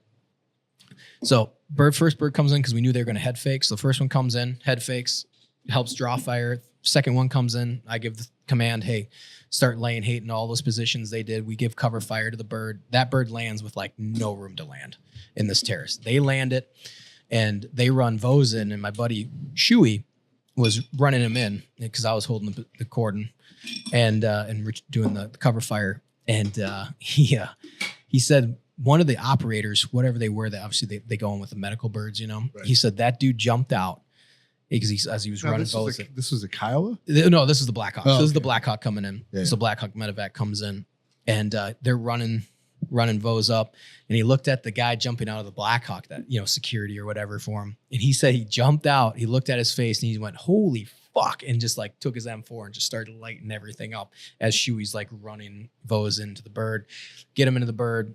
That guy jumps back in. They get the bird out, good to go. And then that's when we're like gathered up all our shit and the firefight was still going on, but they were more engaging the center and the southern elements. And then, got my Afghans put together and we're like, all right, we got to patrol back to the road and through the buildings. They'd cleared it. And so we, make our way back. Me and Shuey are the last ones off the X. And we get back and they're like, they look at me, they're like, what the fuck? And I was like, yeah, it was pretty wild. And, Dude,